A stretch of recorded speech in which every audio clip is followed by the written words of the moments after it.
Hey guys, welcome in. It's the Rob Kendall Show. Hope you're having an awesome Monday. Thanks for spending it with us. Indiana news, politics, and government. You're not going to find anywhere else. Coming up here in a little bit later on the program, Chuck Pullen from WJOB is going to be with us, detailing those just horrible storms that they have had in Northeast Indiana, obviously all throughout the state. We've detailed what's happened in East Central Indiana last week, but man, was it brutal in Northwest Indiana and the region and what they've went through. So Chuck Pullen going to be with us in a little bit, going to give you a live view actually from outside in Northwest Indiana, what they're dealing with. And so stick around for that. Plus, we're going to hear from Indiana State Senator Spencer Deery. And this is an incredible case. This is the outcome of what happens in this Spencer Deery case is going to tell us a lot about our government. And of course, what we're talking about is Spencer Deery in this tightly contested state Senate race. It's decided by 3 votes against Paula Copenhaver. Copenhaver's camp tries to subpoena voters. That gets shot down, demanding to know who they voted for and why.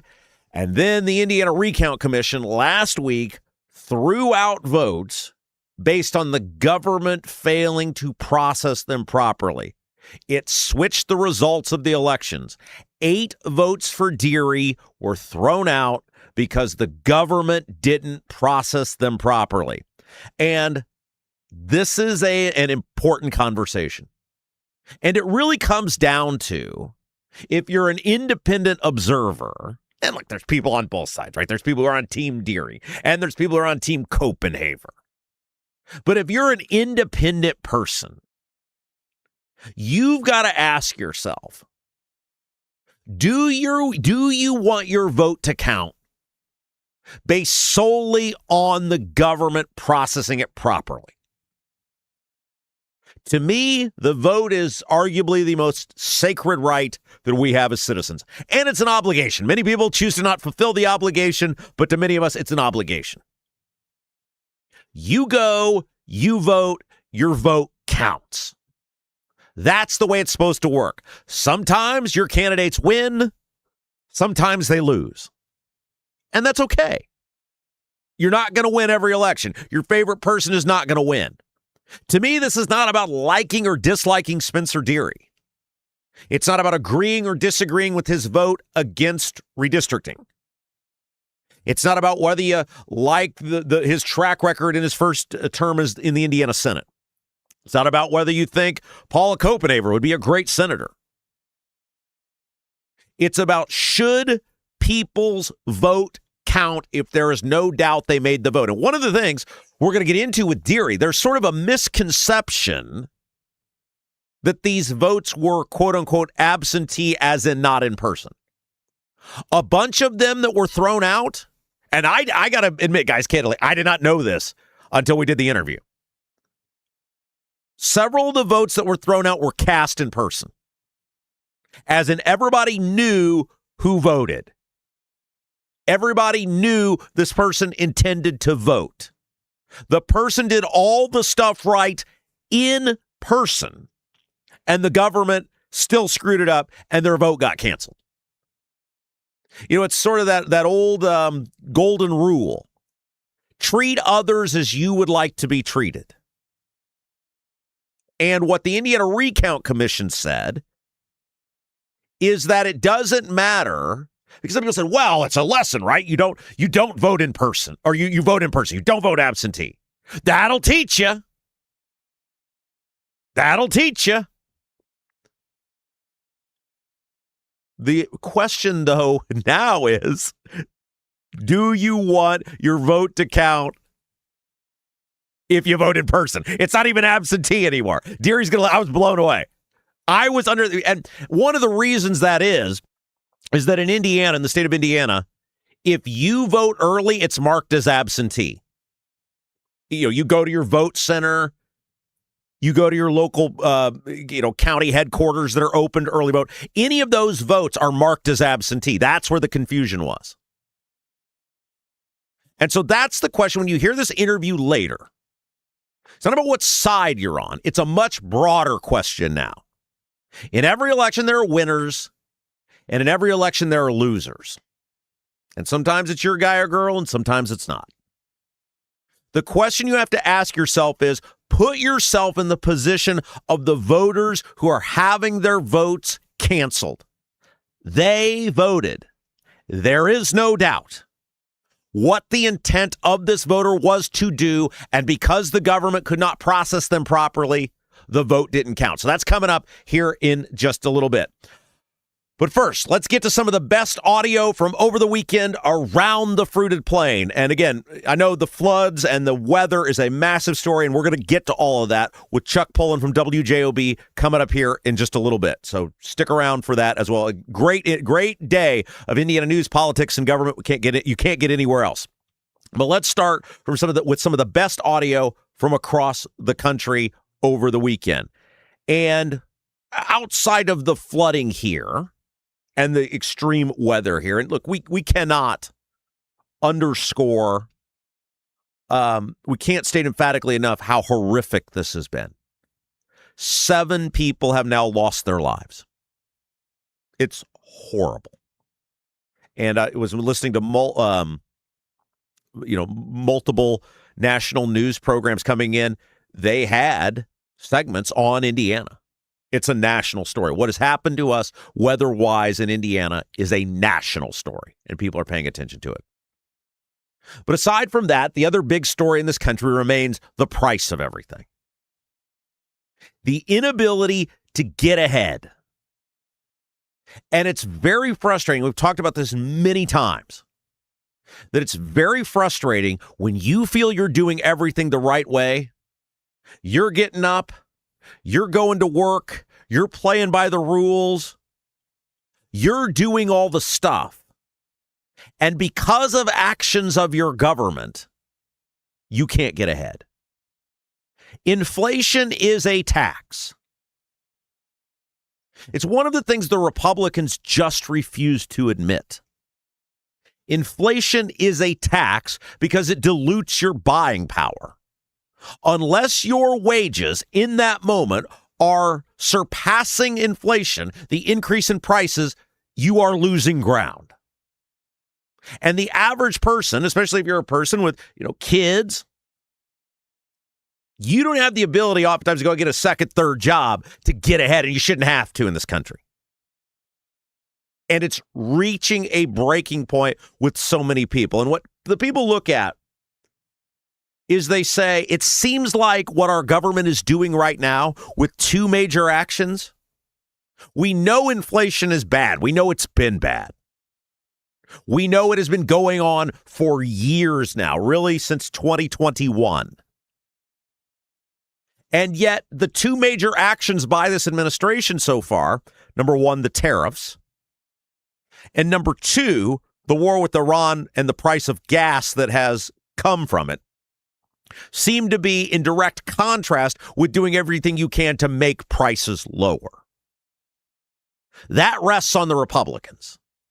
Those 2 things, look, you can blame Democrats for a lot of stuff, and you should. But those 2 things, the tariffs and the Iran war, it rests with the Republicans. In particular, especially it rests with the president. Those are his decisions, his executive decisions. And one of the issues we have with the Republicans now is they are petrified to take on Trump. They see these things happening. They see the price of stuff, but they're so afraid of Trump or getting on the wrong side of Trump because they don't want to get primaried. They don't want to get defeated. They don't want to lose their jobs, that they sit and go, well, hope for the best.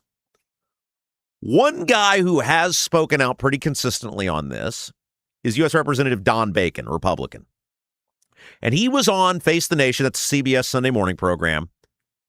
And he was asked about, and this is one of the things that really gets people, and we're going to play you some audio, an audio example of this coming up. The perceived lack of empathy or understanding from the president as it relates to price increases. He's talked at length, and we'll play you some audio here in just a moment, about not really thinking the price of gas is all that big of a deal.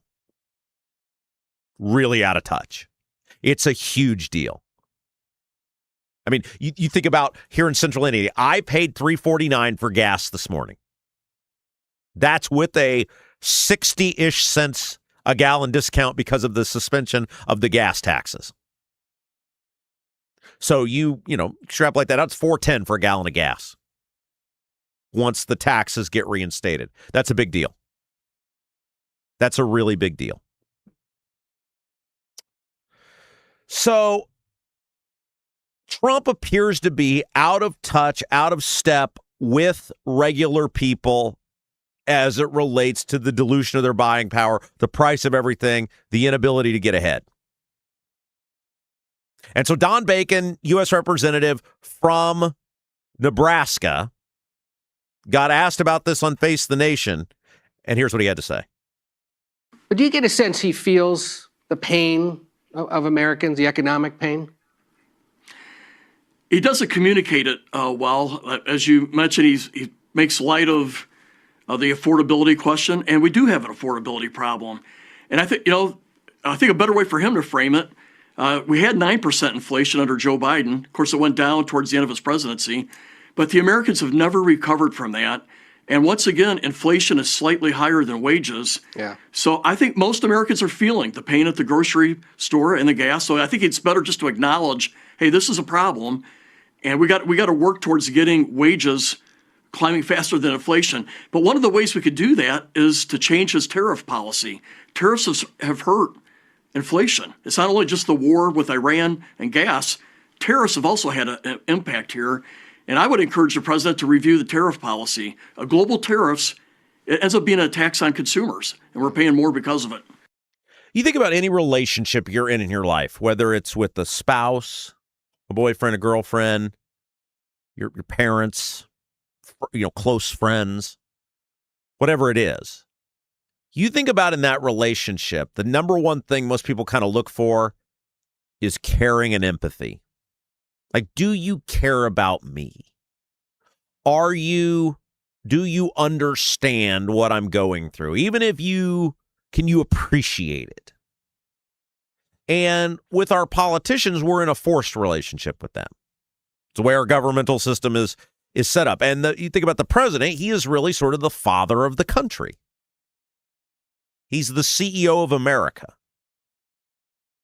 And you would hope, just like with the relationship with your own parents, that they would have empathy, caring, and understanding of what you're facing. And with Trump, it doesn't appear so at all. Time after time, we have seen him fail to express an understanding of what regular people are going through, what regular people are feeling. A little bit more for gas, which you're going to hear in a second. No, it's not a little bit more for gas, it's a lot. And it's one thing to ask people to make the sacrifice, but when you do it without fully expressing the appreciation you have for what that means for them to have to do it, they never say thank you. Have you ever noticed that? The government never says thank you. If you do a favor for someone, what's the first thing you kind of expect? Hey, thanks for doing that. I really appreciate you. Yeah, no problem, right? I'm willing to help out, whatever the thing might be. Neighbor, loved one, friends, whatever. And in the case of our government, we are sacrificing and have sacrificed for years financially. First, it was you got to do it because of COVID. Now it's morphed into you got to do it because of Iran. And that brings us to our second audio of the day, clip number 2. This is exactly what Bacon is talking about. Trump's inability to express empathy, to express caring, to express understanding. So he was in New York, and he starts talking about paying a little bit more for gas to stop Iran from getting a nuclear weapon. First of all, as we said, it's not a little bit more for gas. It's a lot more for gas. If you're paying $1.25 more, or let's just say it's $1 more, for every gallon of gas, every time you fill up, let's just say you got a 12-gallon tank. That's $12 every time you fill up. Once a week, it's $600 or more for the year. That's not a little bit. That's a lot of money to a lot of people. $600 out the window. You're not getting anything better. You're not getting anything more. It's a lot of money. It's a lot of money for middle-class people. It's a lot of money for poor people.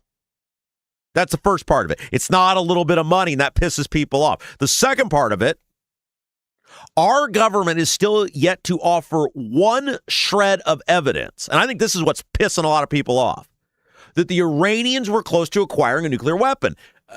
At least with Bush, with Iraq, they made it up, right? Hey, UN, here's the evidence. Well, that wasn't exactly accurate, but at least they went to some effort. Here, they're not doing any of that. They're not doing any of that. And last year, they told us, remember when they dropped the bombs in Iran? We got them. We've disabled them. We've severely crippled their nuclear capacity. Well, then how is it possible they're close to getting a nuclear weapon? Here is Trump in New York talking about paying just a little bit more for gas. Take a listen. This. So, for you to pay a tiny little bit more for your gasoline, just remember, you're doing it so that a very evil country cannot have a country. Really, it's the number one state sponsor of terror in the world. We don't want to have them have a nuclear weapon. So remember that when you have to pay a little bit more, you're at $4. It's okay. I mean, it's I'll never apologize. I did the right thing. But you could, if you didn't have. If I were Democrats, I'd run that in an ad. I'll never apologize. Boom. Stop. And who are the people that are clapping for that? This is part of the problem with all of this. That you have people that are going to clap for this no matter what he says. And I'm going to play another clip from New York where they do it again. I'm never going to apologize. He's not sorry at all. He doesn't feel any empathy for you. He doesn't care at all about you. It's not a tiny little bit. And we've gotten nothing out of it. If you told me, Rob, here is the concrete evidence, which I'd need to triple check that after Iraq. But if you told me, Rob, here's the concrete evidence of Iran is on the verge of acquiring a nuclear weapon, I would then, of course, ask the question, well, what happened to last year when you told us that it was a done deal, right? They're over. It's over. We blew them to smithereens. Well, what happened to that? But if you could show me definitive proof they're on days away from getting a nuclear weapon, and we're going to turn that place into a parking lot and start all over, I'm open to hearing that. We haven't done that. We've handled this about as bad as we can possibly handle it. They're still in charge. The nutbags are still in charge. The lunatics are still calling the shots. I don't care what he says. We're going to talk about the Strait of Hormuz stuff here in a moment, which is ridiculous. But the nutbags are still in charge of the strait. Gas is super expensive. Prices are through the roof. Nothing appears any better. What did I get for the last 6 months? That's my question, and that's the question everybody should be asking. I might be willing to pay, quote unquote, a little bit more, a tiny little bit more. I don't know about you guys. I don't think $1 a gallon's a tiny little bit more. But I might be willing to pay a little bit more or a tiny little bit more if I felt like I was getting something for my money. I don't feel like I've gotten anything for my money. Same event, Trump in New York, and he's still on this stuff about how we're winning the war. I don't know what winning looks like to you guys, but paying $1 more for gas and the same nutbags being in charge doesn't sound like winning to me. And he's saying some stuff that is super dangerous. That he's going to declare we're going to win the war. Of course, we haven't won it for 6 months. We're nowhere close to winning it. Yeah, I have no plan to win.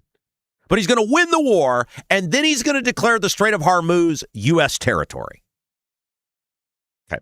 Couple problems with that. It's completely ridiculous. Number one, that has been considered an open waterway basically forever. And it sits between the Iranian and Omani territories. I don't think the other guys are just going to be like, sure, U.S., you take it. NBD, no big deal. And people, you're going to hear this, they clap for this stuff. This is, we're going to build the wall and make Mexico pay for it all over again.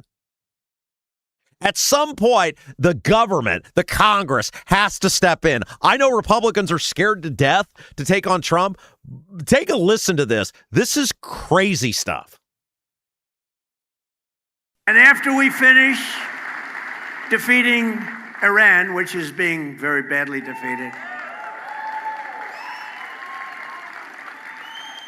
Pretty soon I'll be declaring the Hormuz Strait a territory of the United States.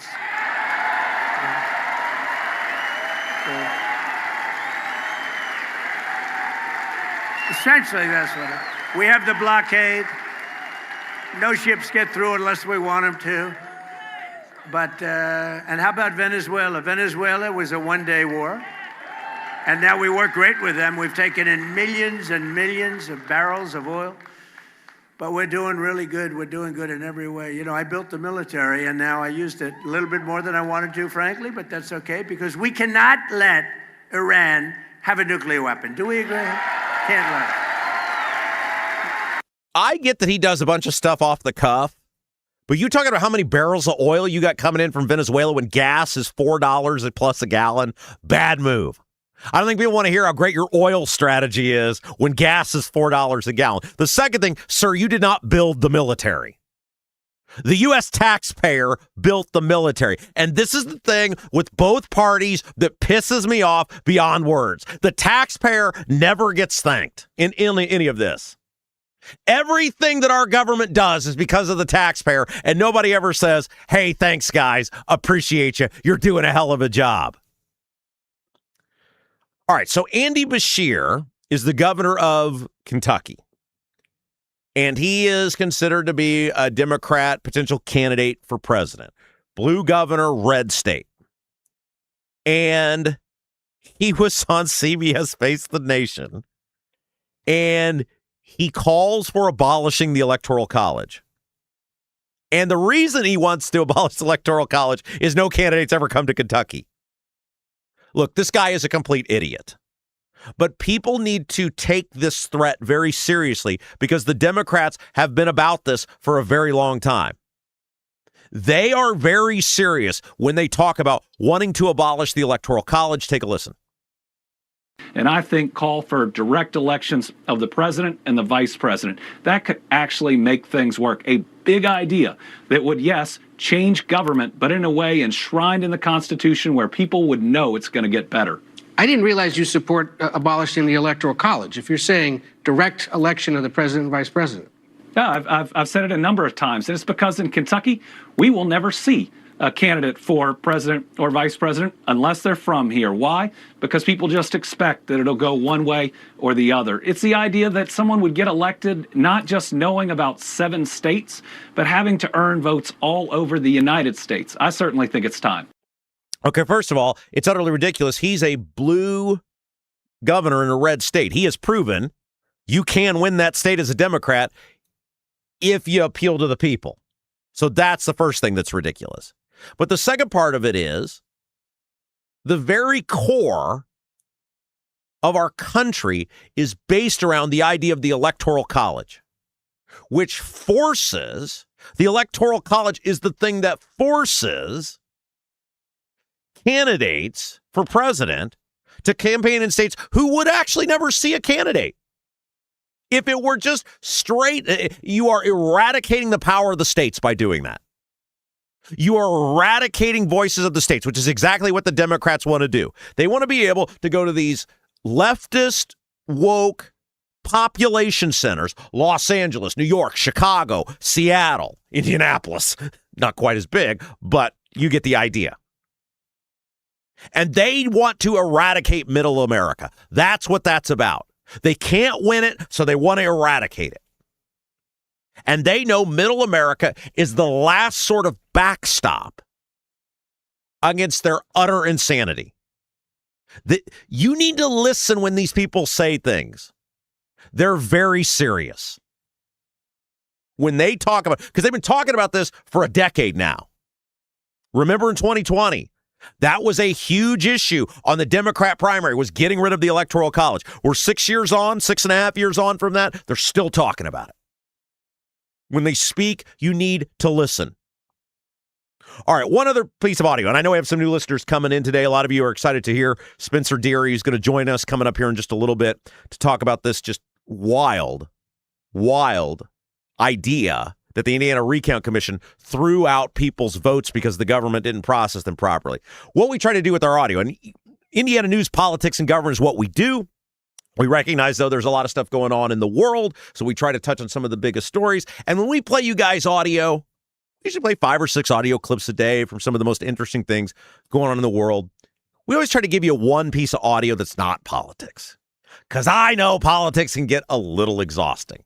And so every so often, I'll be down a rabbit hole onto YouTube or Twitter or whatever, and I'll come across a piece of audio that's not political, but I think, man, this might really resonate with our audience. So I found one, and it's several months old now. And guys, I've been busy.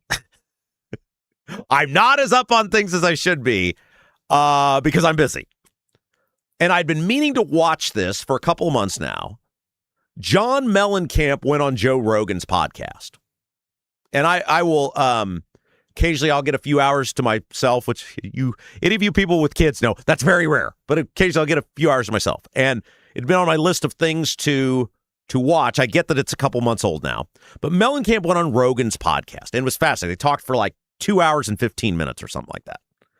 And one of the things, and look, I don't know about you guys, I get why Rogan's big. I've never been enamored with Rogan as an interviewer, though, the way some people are. And I don't despair. Like, I'm not saying if you love Rogan, oh, you're the worst. No.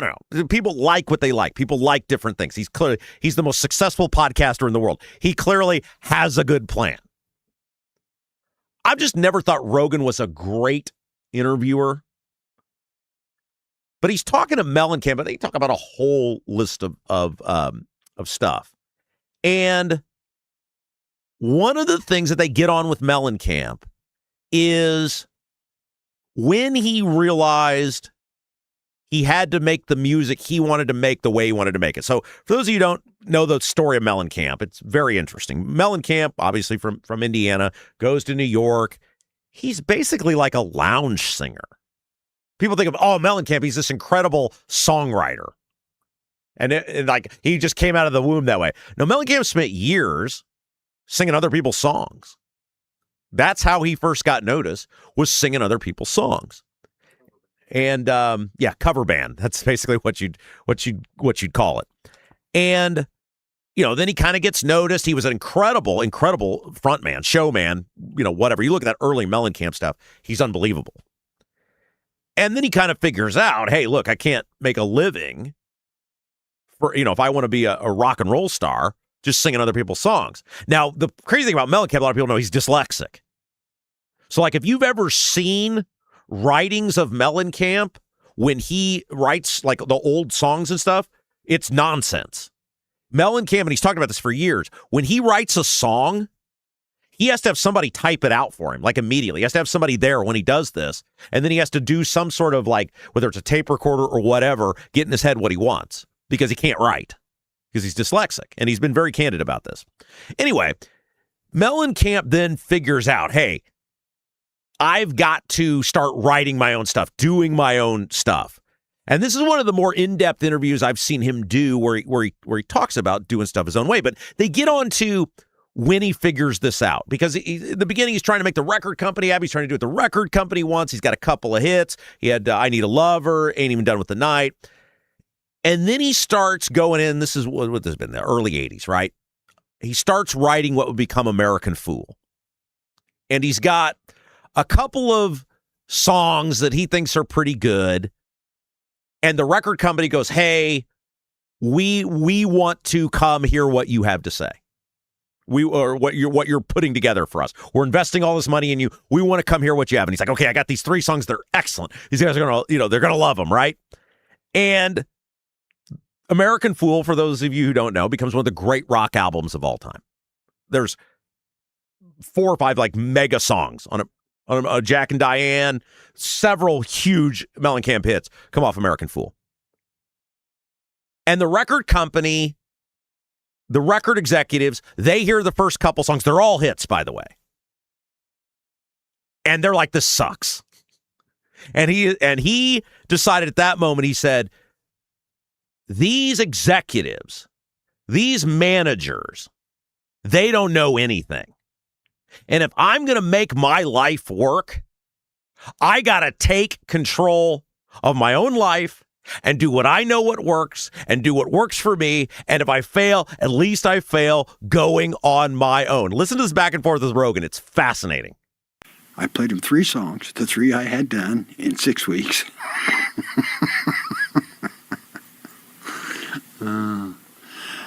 Anyway, I played him 3 songs.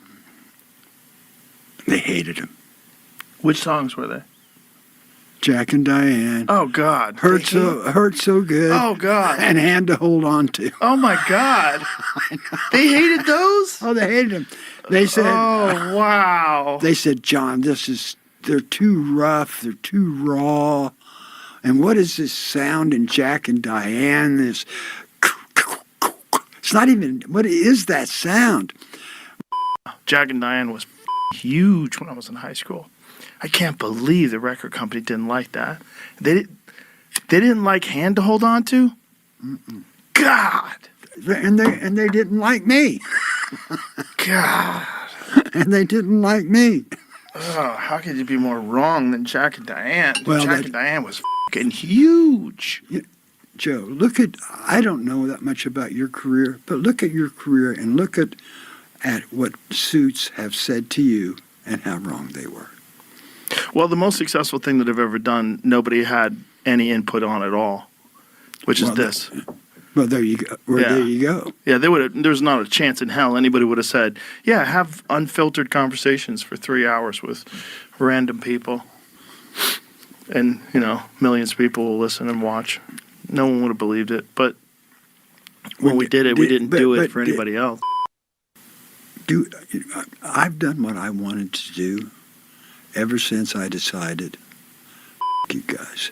Yeah. After American Fool came out and those songs became hits, nobody has ever said shit to me about anything. Well, they realized they were wrong. well, those guys, I'm sure, are out of business. I thought that was fascinating. And it's a great lesson in life where if you want to control your own destiny, if you want to be in charge of your own life, you got to take control. You gotta bet on yourself. You got to take a little gamble on yourself. Sometimes some people might think it's a little unorthodox. I don't know, maybe a little goofy, right? You got to get away from letting other people control your own destiny and take control of your own life. And he got it, man. He knew American Fool. He knew those songs were going to be big, and he stayed with it, and he became one of the biggest rock stars in the world. All right, a lot more to get to, but first, Anthony Gary. He owns Indy Dwell Real Estate, and he doesn't just list homes for sale. He gets them noticed, he gets them shown, he gets them sold without you losing sleep or sanity. Anthony has expert selling strategies and experience, and he'd love to put it to work for you. Anthony Gary, Indy Dwell Real Estate. Call or text 317-756-1159, 317-756-1159. Just a reminder, guys, you can help us out if you like what we're doing here. If you're new today, welcome to the Rob Kendall Show, Indiana news, politics, and government. You can't get anywhere else. My understanding, we're back on WJOB today. Of course, Chuck Pullen from WJOB is going to join us in a little bit, talking about the just horrific weather in northwest Indiana, the storms of the region, all of that stuff. But they've got their internet back up. It's my understanding we're back on WJOB today. It's amazing how they got that radio station back online and operating as normal. Huge kudos to those guys. So we welcome those of you hearing us in the region. Like, share, and subscribe. That's how you can help us grow the Rob Kendall Show. First of all, if you're watching us live on YouTube or on demand on YouTube, give us that thumbs up. If you're an Apple, Spotify, iHeart person, 5-star review really helps us grow.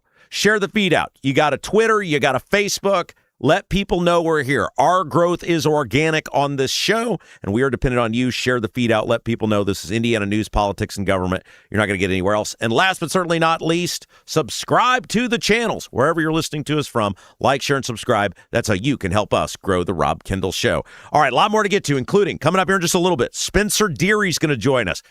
Should your vote be invalidated because of government incompetence? That's where one state Senate race is at right now as it heads to the courts. We'll talk about that and more. Coming up next, you're watching The Rob Kendall Show. Do you have a dog but don't have a fenced-in yard? Your HOA won't allow a fence? Worried about having to watch your furry friend anytime you go outside? Avoid the blazing hot summers and freezing cold winters with All-American Dog Fence. All-American Dog Fence is the cost-effective, easy-to-use, in-ground fence system to keep your dog secure and give you peace of mind anytime they're outside. All American Dog Fence backs their Pet Stop products with a lifetime warranty. Call or text All American Dog Fence at 317-862-6606 or visit their website at allamericandogfence.com. Mention the Rob Kendall Show and get $200 off a new installation. DC politicians don't care. Buying stocks with insider information, they get filthy rich. But if you did it, you'd get locked up. Thankfully, there's one fighter on our side. Senator Todd Young is pushing to ban all congressional stock trading forever. He's never traded a single stock while in Congress. Young's a Marine who does the right thing. Contact Senator Todd Young. Thank him for standing up for us and for fighting to ban congressional stock trading. Buying a home or thinking about refinancing? Work with someone local who understands the central Indiana market. Gary Tedrow with Verity Mortgage helps homebuyers and homeowners explore options for purchasing, refinancing, or even consolidating higher interest debt through their mortgage. Gary's approach is simple, clear advice, and personalized guidance, so you can make confident decisions. Visit loansbygary.homes to learn more or get started today. You've got nothing to lose but dollars on your mortgage payment. So call for a free, no-obligation quote, 317-695-5179. Gary Tedrow, NMLS number 179207 with Verity Mortgage, NMLS number 70345, an equal housing opportunity lender.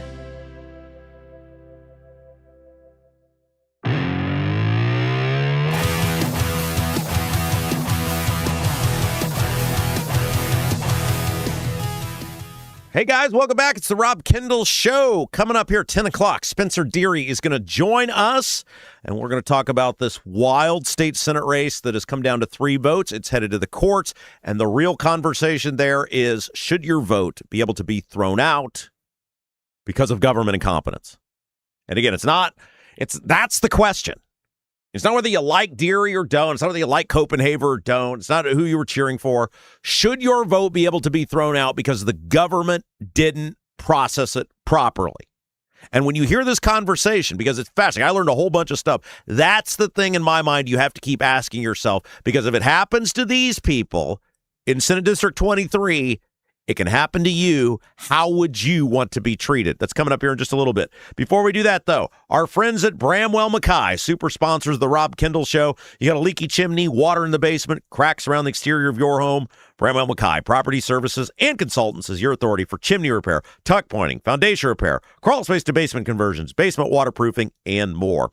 Bramwell Mackay, they don't just offer quick patches. Their team of 40-year master masons and industry experts address the root cause and provide solutions that last lifetimes. Your home is one of your biggest investments. Treat it that way. Bramwell Mackay, BRAMWELLMCKAY, BramwellMackay.com, your masonry, foundation, and chimney specialist. All right.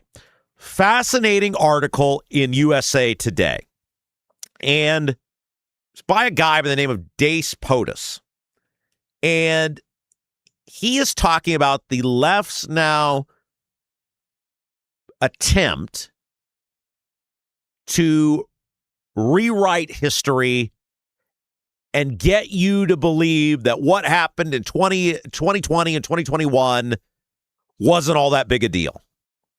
That some people got a little carried away and there were kind of maybe some extreme policies, but that's not who we are. And this really got kicked off in earnest with AOC's appearance that we played for you last week on the Sunday morning show on ABC News. And Jonathan Karl's the moderator there, the host there. And she says something like woke 1.0 was crazy. And she's talking about not endorsing this Hong lunatic chick that ran for governor in Wisconsin on the Democrat side. And I'm just kind of focused on the Senate and the House and blah, blah, blah. Even though these people are the same thing. They're both Democrat Socialists of America. And AOC is now, trying to explain, Hong was a canceled Thanksgiving, defund the police. And she's struggling and she's stumbling. And, of course, Karl, like a good lefty, saves her. Instead of just letting her die on the Hill on national television, and he finds some words. She goes, yeah. She at one point she literally goes, yeah. Like she's thank you. And And so it is obvious now the left is going to try to make you believe that what happened during 2020 and 2021, one, didn't represent them, but two, it wasn't all that bad. We lost America in 2020 and 2021. You think about what was going on in this country and the American ideals and the American belief system and what we're supposed to be about and what happened in 2020 and 2021, we lost America. Now, I'm not saying that to mean I don't love America, that I don't want the best for America. I do. It broke my heart to see what happened to America in 2020 and 2021. I mean, you had businesses being closed, many to never reopen. Millions and millions and millions of people put out of work. You had rioting, looting, destruction, death, and it was all excused away. The America we saw in 2020 and 2021, led by, excused by, propped up by people like AOC and the radical left, that is how they envision this country being. I mean, let's go back to that conversation we had last week with Jesse Brown. No prisons, right? What does that look like, a world with no prisons? It looks like what you saw in 2020. When people don't fear ramifications for their actions, when people believe they can do whatever the hell they want to do, that's what you get. That's why they did it. Indianapolis, Seattle, Portland, Los Angeles, Chicago, Atlanta, all of them, all the major cities. Why did people do it? Nothing was going to happen to them. Why did Malik Muhammad threaten to storm the governor's mansion on live television? Here in Indiana, here in Indianapolis. Because he knew nothing was going to happen to him. And what did happen to him? Nothing. He got a meet and greet with the governor. Can you imagine if Rob Kendall, let's just say instead of it was a bunch of BLM people, it was Rob Kendall, led a 500-person angry, I don't know what the actual number was, but I'm just picking a number, a 500-person angry mob from downtown Indianapolis to the governor's mansion. And then on live television was moving forward and moving state police back who had the governor's mansion surrounded. Let's say I had taken 500 Tea Party members or conservative activists and we had done that, which is exactly what Malik Muhammad did. Do you think when it was all said and done, the cops would have hugged it out with Rob Kendall? Do you think Holcomb would have given me a meet and greet and let me write public policy like he did Malik Muhammad? Have input on public policy like he did Malik Muhammad? No. No, of course not. We got called human petri dishes for having a peaceful protest outside the governor's mansion and picking up all of our trash.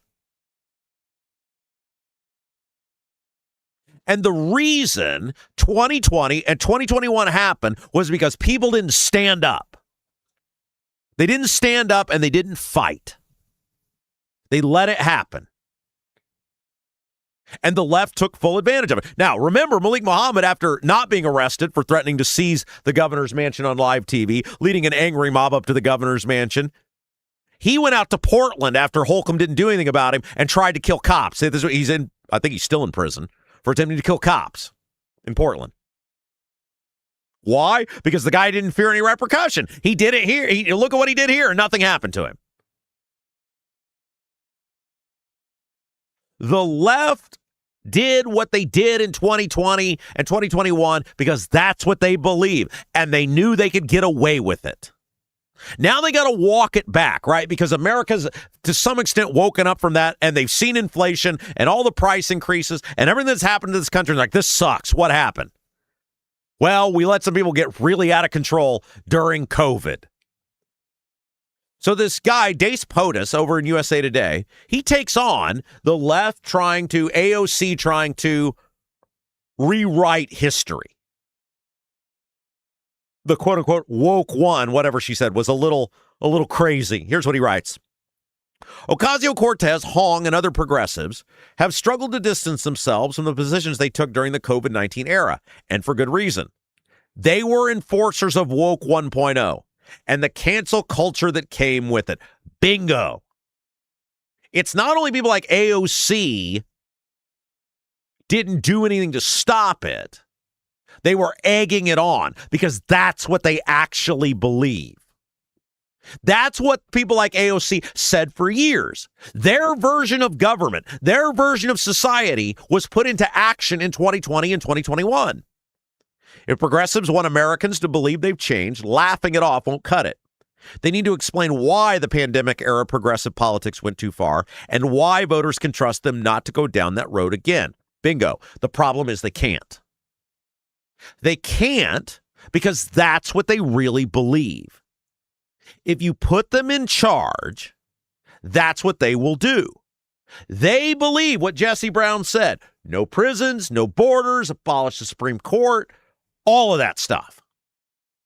That's who they are. They can't laugh it off as a mistake. I mean, they can try, but the reality is they can't tell you why it was a mistake because they actually believe those things. They believe the police are the bad guys. They believe ICE are the bad guys. They believe in unlimited people coming to this country, whoever wants to, no matter what you are or what you're here to do. POTUS goes on to write, to anyone paying attention at the time, woke was a lot more than, quote, a derogatory euphemism for civil rights and justice, as AOC put it back in 2021. Very important. Remember, when people were talking about woke and they were talking about the destruction, AOC was defending woke, and she was trying to basically make you out to be some sort of ist or phobe if you use the term woke. She believed in it. She wasn't just a bystander. She was a leader. She believed in it. When she wanted those positions taken seriously, she did. These left people can't try to say it's a joke because they wanted it taken seriously. They believed no police was a serious policy position. They believed no borders was a serious policy position. They believed reparations were a serious policy position. It's not just that they were doing nothing, they were actively engaging and encouraging it. POTUS goes on to write, and this is where he gets into it, and this is really important, that the left basically bullied corporations into compliance. You guys remember this? Where if you didn't do exactly what we said, BLM, all the race baiting stuff, we were going to shut you down. We were going to make you miserable. And the left did nothing to stop it. They did nothing to push back on it, which meant they clearly agreed with the policy position. Progressives pushed corporate America into diversity, equity, and inclusion mandates that indoctrinated employees and built a cancel culture that met dissent with job losses and charges of bigotry. Bingo. The policy itself wasn't just enough. It was if you didn't go along with it, if you didn't publicly espouse it, if you didn't say it was okay, you were a bigot, you were a racist, you were a phobe.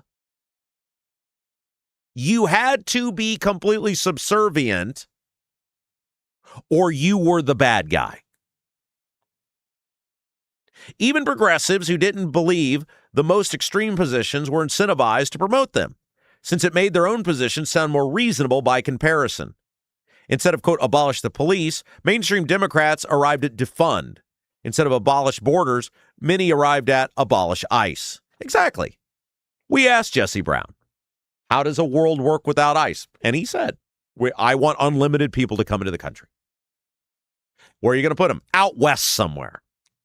See, this is why when people who don't have experience talk about not interviewing people or not giving people a platform or not giving people a chance to speak, they don't understand how this works. We now, over and over and over again, will be able to reference what Jesse Brown, a Democrat socialist, said on the record. He does want to get rid of prisons. He does want to get rid of borders. He does want to abolish ICE. Yes, he had an opportunity to speak. We're a free country. We believe in free speech here. And now forever, we have him on the record that we can go back to on segment after segment after segment after segment and say this is what he believes. We didn't pressure him into saying it. We gave him every opportunity not to say it. He said it. The same way the Megan Romer chick, the vice chair of the DSA, said it. Their opinions match. That's what these people believe. And that does us a great service because when people like AOC come out and are like, woke one, that was kind of crazy, right? No, woke one is what you believe. It's who you are. As much as you want to laugh it off, your people, Jesse Brown, that's what they believe. That's why letting people speak is valuable. That's why it's important. Even if you don't agree with what someone believes or their policies or their positions, let them talk. Then you have them on the record and you can use it over and over and over and over again to draw comparisons and contrasts and talk about what these people really think when people like AOC go on television and go, that was kind of crazy, right? Things got a little out of control. POTUS closes with this, and I thought this was really good. It's not enough to just wave away that lunacy as if you were swept up in a bad trend.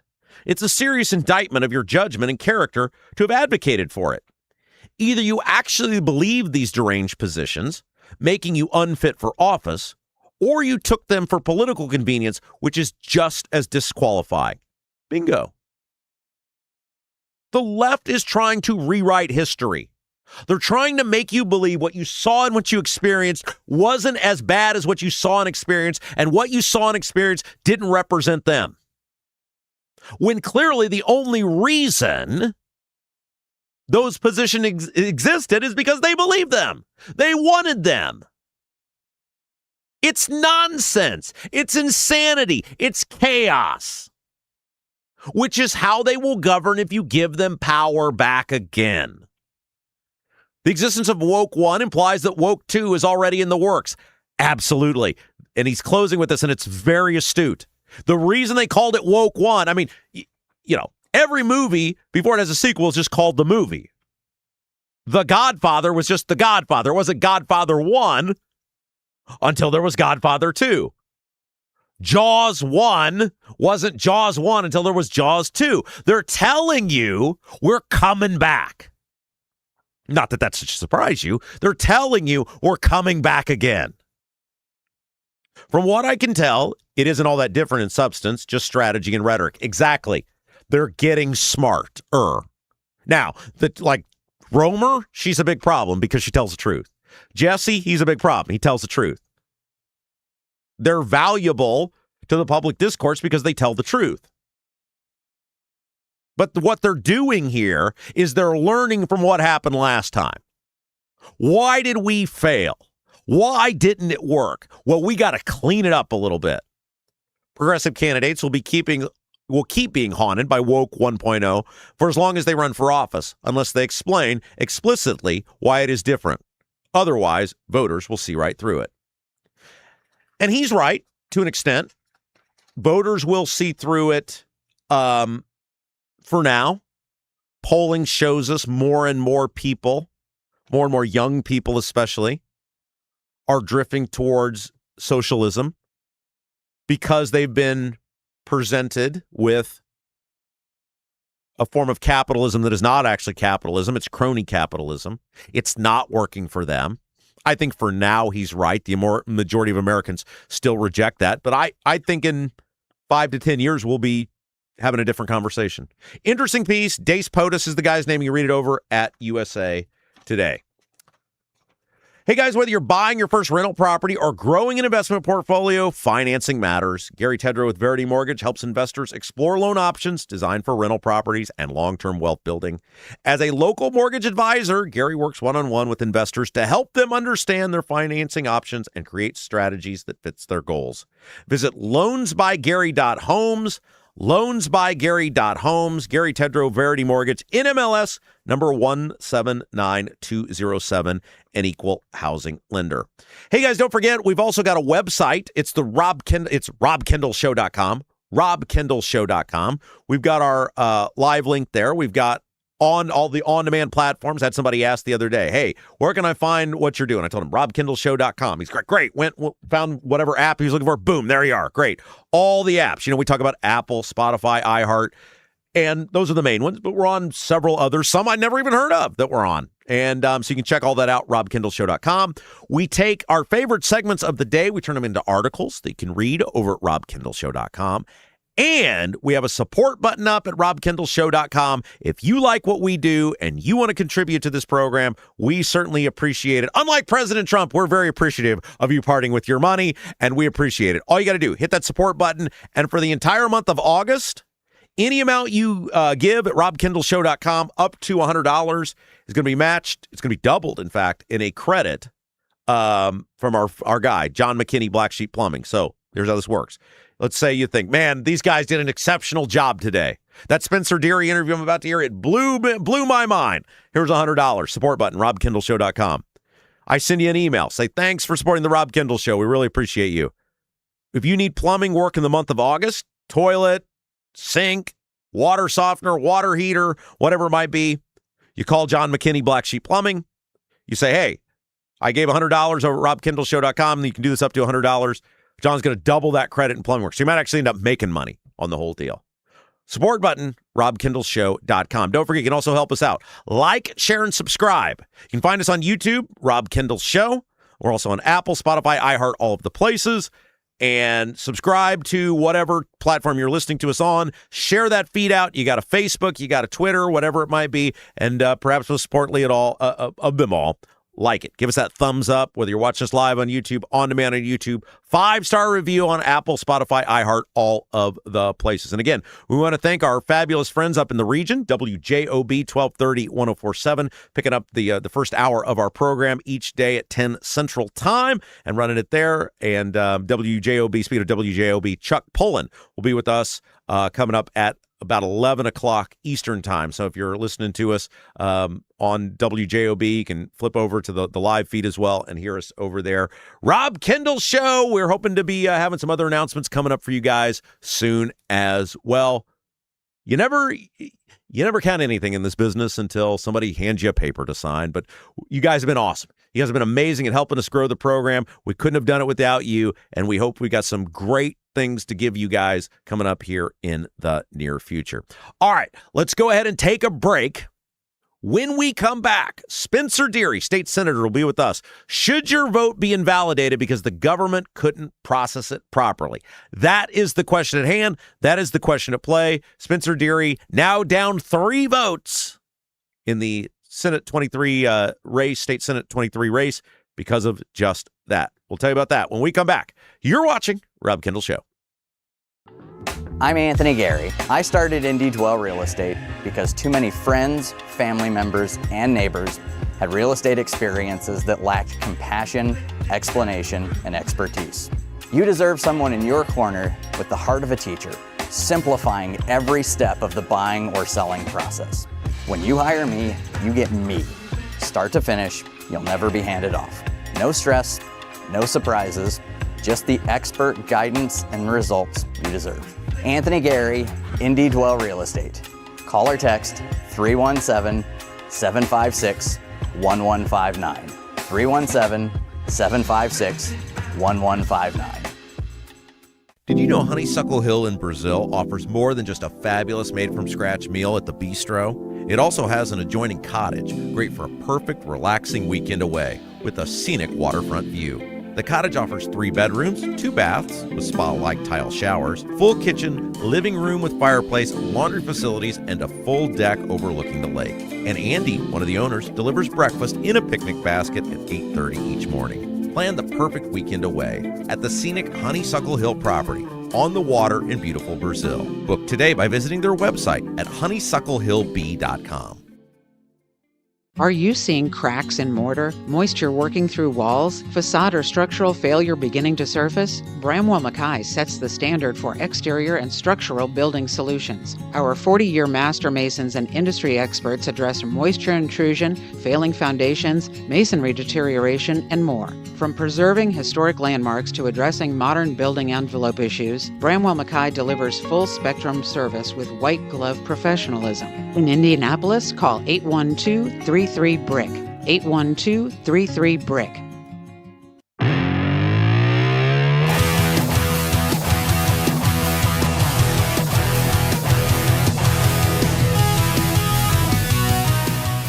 Welcome back back. It's the Rob Kendall Show, joined by State Senator Spencer Deery. Of course, he's locked in that super close Senate race. 3 votes deciding the race right now. It's headed to a court near you. That chaos with the Recount Commission last week. Spencer Deery joins us now. Spencer, hello. Glad to be here. Thanks for the time, Rob. You're a senator. You literally write laws, including election laws. Did you know there's a world where your vote doesn't count if the government doesn't process it properly? You know, I'm learning a lot about Title III. There's actually Title III. I've got it here, by the way. This is what it is. Listen to this. There's actually part in there that says your vote shouldn't be discounted solely because the clerk goofed up.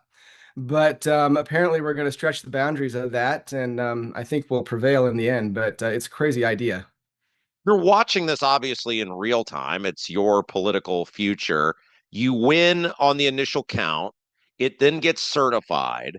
You then have to go through. Let's start with this.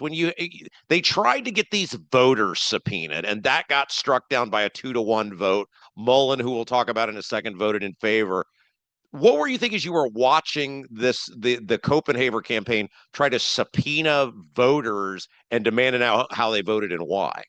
You know, it's just a crazy idea because the right to vote and your votes are sacred, and to try to find, and as we know, the opposite of that is social media, which is just craziness and madness and inaccuracies. And so to try to put those two together is just a nutty blend. And I'm glad that aspect didn't follow through, but it may have partly not happened because they saw another way.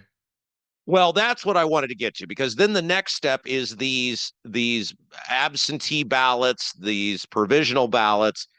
And when you're watching this in real time, in which they're acknowledging, hey, the vote is taken, the vote is complete, but the government didn't do their job correctly, are you thinking to yourself, there's no way they're going to throw those votes out based on government incompetence? Well, you know, it's absentee, but I think it's important for your voters to understand that's not just what we're talking about, because we're talking about some people who voted in person. So let me give you an example. This is a real scenario of somebody whose vote was thrown out with a few, fictitious details. Say, okay, I'm working on Tuesday, so I'm going to go into my courthouse on Saturday, and I'm going to vote early voting in person. I show my ID, I sign in, signature's good, everything's valid.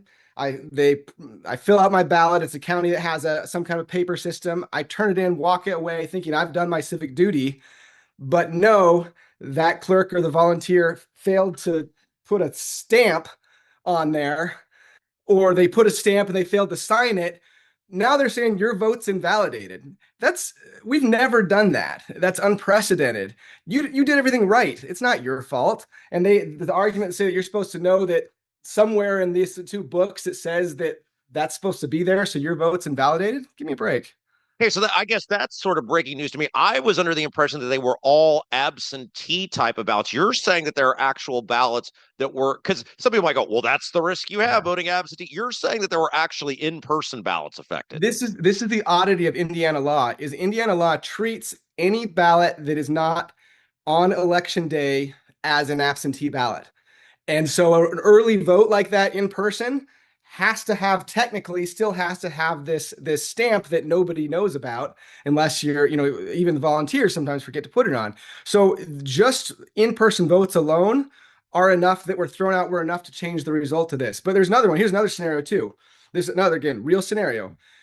You show up on election day, you're voting the traditional way, and you give them your name, and for some reason it's not in the system.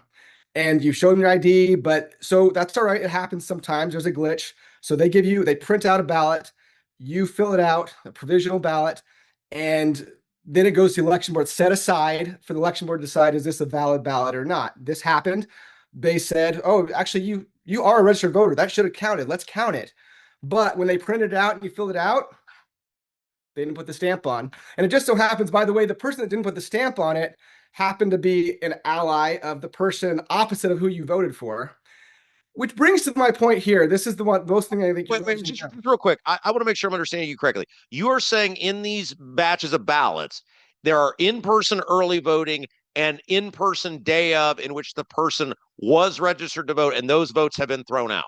There's one vote in a provisional ballot in Fountain County. The person showed up and there was a glitch in the system where even though they were registered, it didn't come in the computer. So they did just that. but the person didn't put the stamp on. And so now on what happened in this hearing the other day, they threw that out. We're not talking about mysterious absentee ballots showing up in the dumpster that we're trying to count. We're talking about people that showed their ID, were there in person, or another scenario too. You're homebound, you're very sick. We've got something called traveling boards where the office will come to you, they'll bring the ballot to you, they'll fill it out. So it's a controlled environment. It's like they create a in-person system. Those were thrown out because they also forgot to put the stamp on there. So all of these ballots are, I'm not making it up when I'm describing this. They're related for the most part to government incompetency. Exactly. And there is nothing in law that says that those should be thrown out. And in fact, there is law that says just because of a clerk or a worker's incompetence that it shouldn't be thrown out. Spencer Deery is our guest, State Senator, Lafayette area. We're talking about this wild election that has come down to 3 votes. Now it's headed to the court system. You're watching this in real time, right? Like your job is to administer the election laws, or not administer, but enact as a legislator. Are you like, what are your emotions are you going through as you're seeing these guys acknowledge, hey, everybody kind of voted, but your vote doesn't count, and that's how you're going to, at least as of right now, lose the election? Like, what emotions are you going through? It's definitely been a roller coaster because, election night, we eked it out more votes than any other. And then you kind of have a little bit of, well, they got to do those provisional ballots and eke that out. Great. Then they got to do the recount. What are they going to find? State Board of Accounts comes in.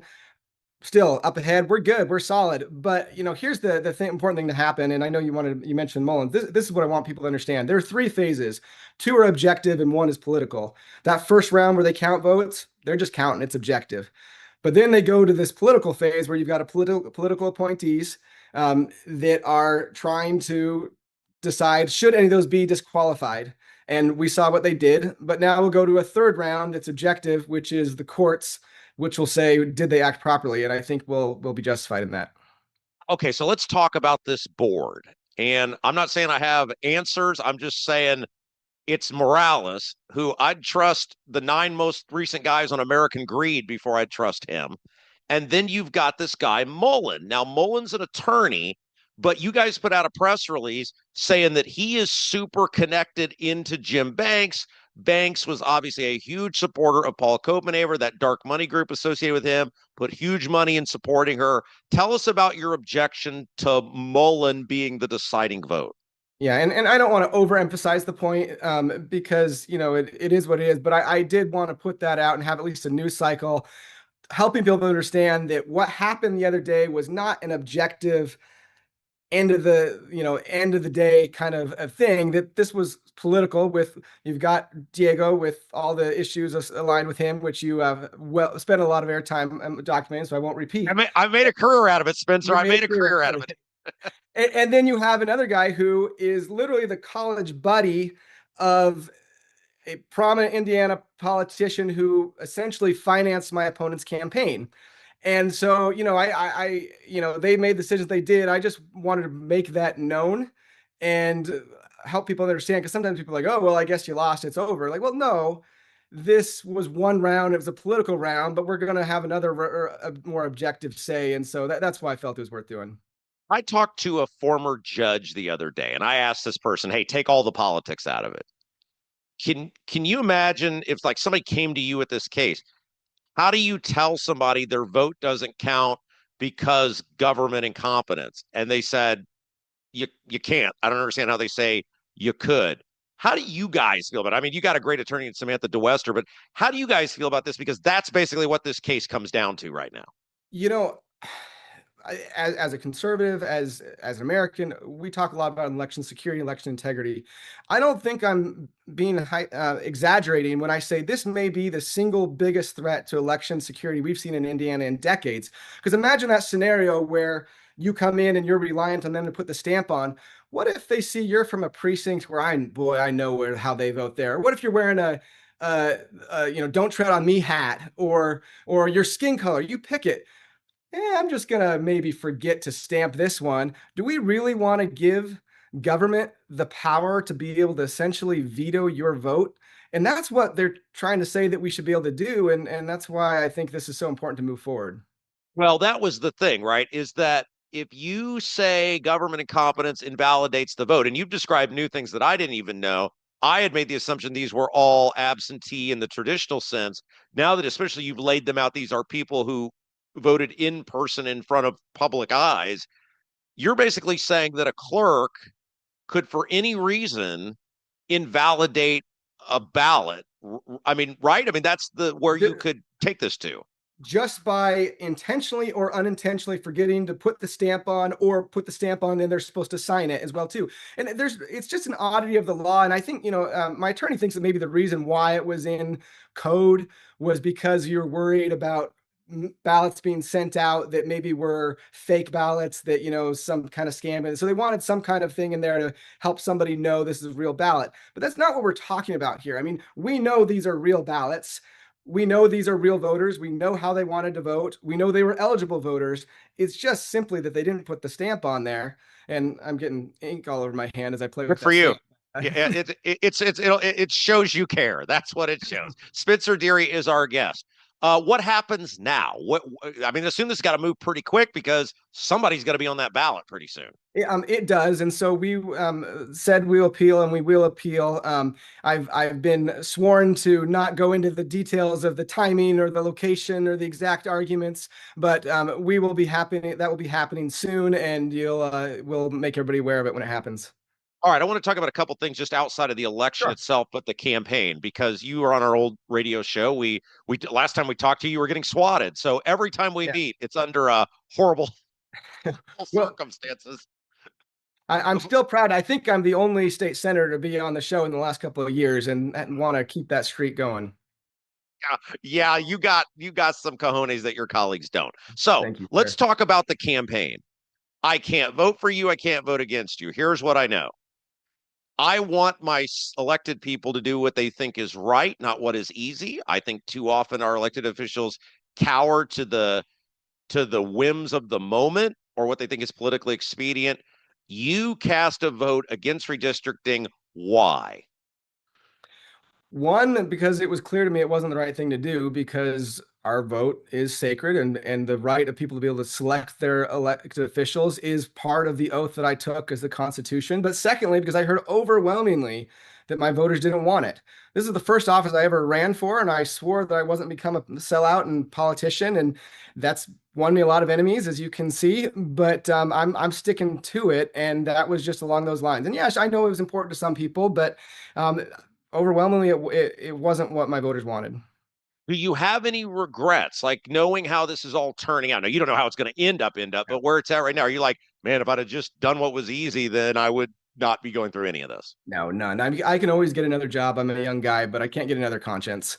And that's the attitude I try to live by. I do the right thing, let the consequences come. And, the job's not that great if it doesn't happen. It's fine, but I enjoy being a senator, but my integrity is far more important than that. So no regrets.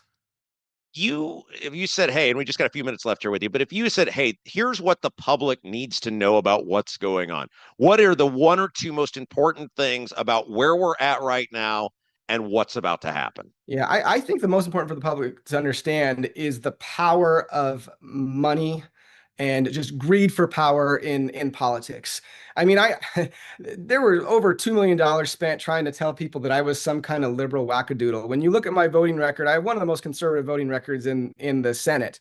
But because of one vote that I feel was actually, if you watch my speech, I outlined why I thought it was the conservative thing to do to not go along with redistricting. Going along with the federal government has never been conservative.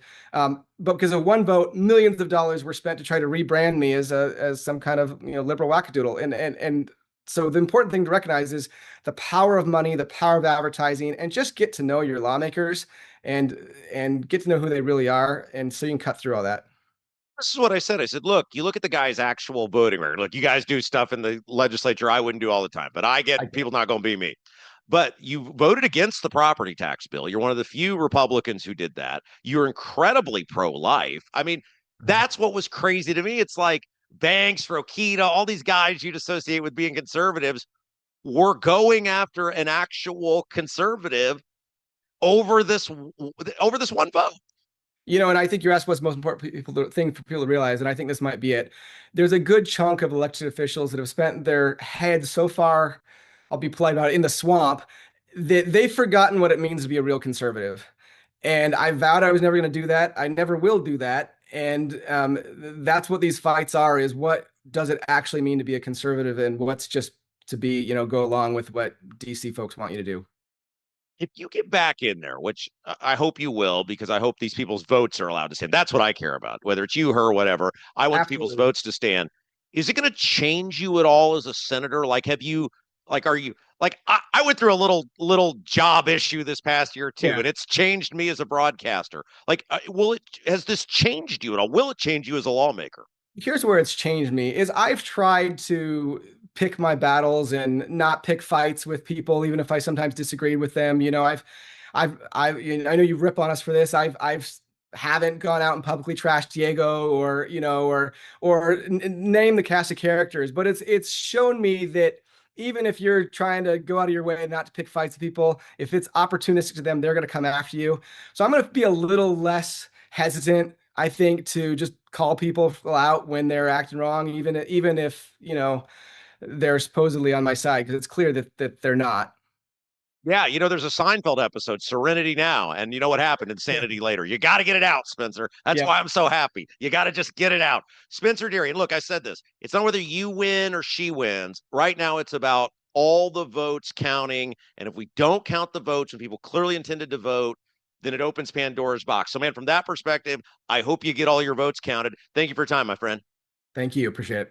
All right, we'll take a break. Be back. You're watching Rob Kendall Show. If authentic wood-smoked barbecue is your thing, Double D's Barbecue in Clayton is the place for you. Owners Dennis and Tina Duncan, along with their son Garrett, are from Memphis. So when it comes to barbecue, they're not screwing around. No pellet smokers, no roasters, just authentic wood-smoked Memphis-style barbecue. All of Double D's food is cooked fresh daily, and it's all made from scratch. Double D's Barbecue, located at 40 and 39 in Clayton, is open all day, Wednesday through Saturday, but get there early because once they're sold out, they're done. Check out the full menu, ribs, brisket, and more at ddbbq317.com.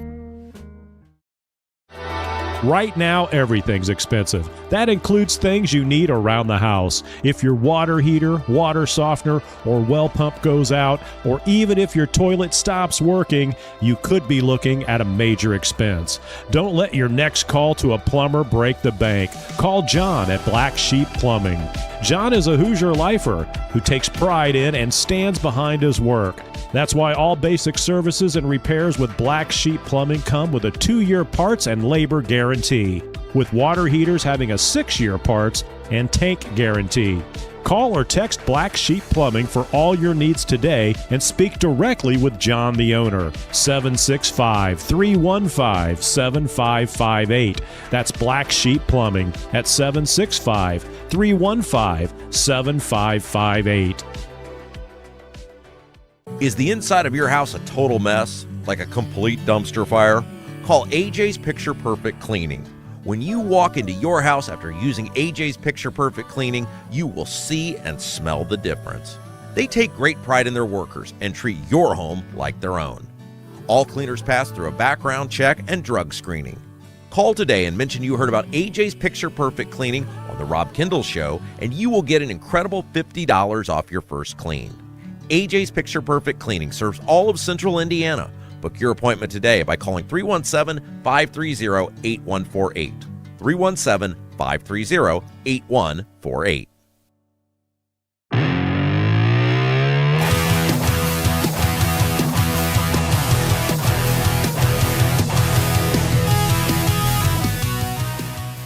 Hey guys, welcome back. It's the Rob Kendall Show. Thanks so much for joining us. Indiana news, politics, and government you're not going to find anywhere else. Don't forget, help us out. Hit that little thumbs up button, whether you're watching us live on YouTube or on demand, or wherever you're finding us from. One quick little thumbs up really helps us grow the Rob Kendall Show. All right, fascinating article in the Indy Star about Braun and sort of the hypocrisy of the way he's handling the IURC, the Indiana Utility Regulatory Commission, in light of trying to fire Andy Zay, and now this case is headed to court. And we're going to get to that in just a second. Before we do that, though, the Honeysuckle Hill Bistro and Cottage, we tell you a lot about our friends there, and they've got the fabulous restaurant, but they've also got the cottage.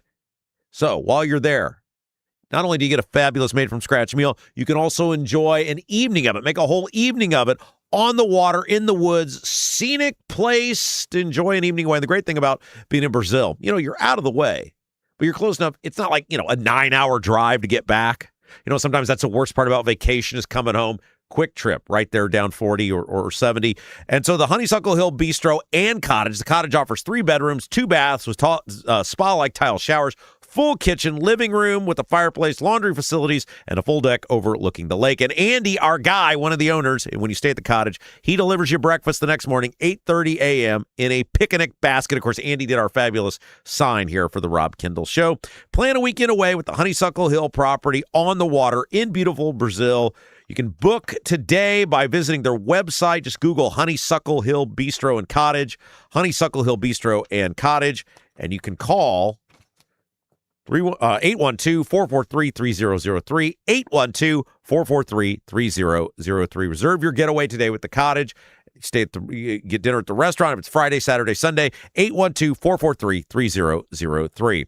Okay, so there's a guy by the name of Greg Bright, and he has a new op-ed out in Indy Star discussing the hypocrisy of Mike Braun and his administration approving incentives for all of these data centers, then demanding that the IURC not approve rate requests as utility companies try to make upgrades to their product to provide power to service all parties. And we've talked about sort of this same thing for a very long time. And it goes like this, right? The data centers use massive amounts of power. Period. There's no ifs, ands, or buts about it. There's no way around it. We laid out how the new Carlisle data center, the Amazon campus, when that thing's done, it already does use the equivalent of half the power of all the homes in the state of Indiana. One data center campus. And for some reason, one of the most frustrating parts of this whole data center saga is there's no clear direction or directives from our government or explanation from our government on why we're so in on the data centers with the incentives. We know the potential harm in terms of the resources, the power, the water, all of that. What we don't know is why we're in on it. Because if you said the data centers are going to come in and pay their full property tax rate from day one and full sales tax and all of that stuff, okay, we can have that argument because it's a lot of money because they're massive buildings with huge assessed value. The problem is the data centers are getting all sorts of incentives. 25, 50-year sales tax moratorium. So they're not paying any sales tax, which is a huge revenue driver for the state of Indiana, including how our teachers are paid. So they're not doing that. They're getting these multi-decade property tax abatements, the real property, which is the stuff in the building itself. So it's going to be a decade or more before their full property tax rate comes online. The risks are known and immense. The rewards are not clear. We, the taxpayer, are taking the risk up front with an immediate need to supply these data centers power and water, which is their lifeblood. Yet we, the taxpayer, are only getting any potential reward decades into the future. And the average person is raising their hand and go, what the hell are we doing here? But this article is really about how Braun is trying to have his cake and eat it too. On one hand, he's saying, we want these data centers, IEDC, give all these economic development incentives out. Then on the other hand, he's saying, hey, IURC, don't allow utilities to raise rates to continue to, in part, update their infrastructure to supply power to all of these places. Now, as we've talked about, utilities have made a lot of money off their government-granted monopolies. the 5 major for-profit utility companies in the state of Indiana, we have seen as the Capitol Chronicle laid out, their percentage of profit has increased from 13 cents per dollar spent to 15. That shouldn't be happening. And we can acknowledge that, and we have. But at the same time, it's also illogical and irresponsible to think if you're going to be bringing all of these products online, products being the data centers, and we focus on data centers, but it's more than that. I mean, you see these warehouses, all these other things built all over the place. If you're going to be bringing all of these things online, somebody's got to supply the power, and you've got to upgrade the systems, the grid, etc. So yes, the power companies, the 5 major for-profit ones, have been increasing their profits, but they also are putting money back into the system. It's a mixture which is causing the rate increase. And so Greg Bright writes this article at IndyStar, basically talking about the hypocrisy of Braun trying to have both things, culminating in the firing of Andy Zay over approving a much smaller rate increase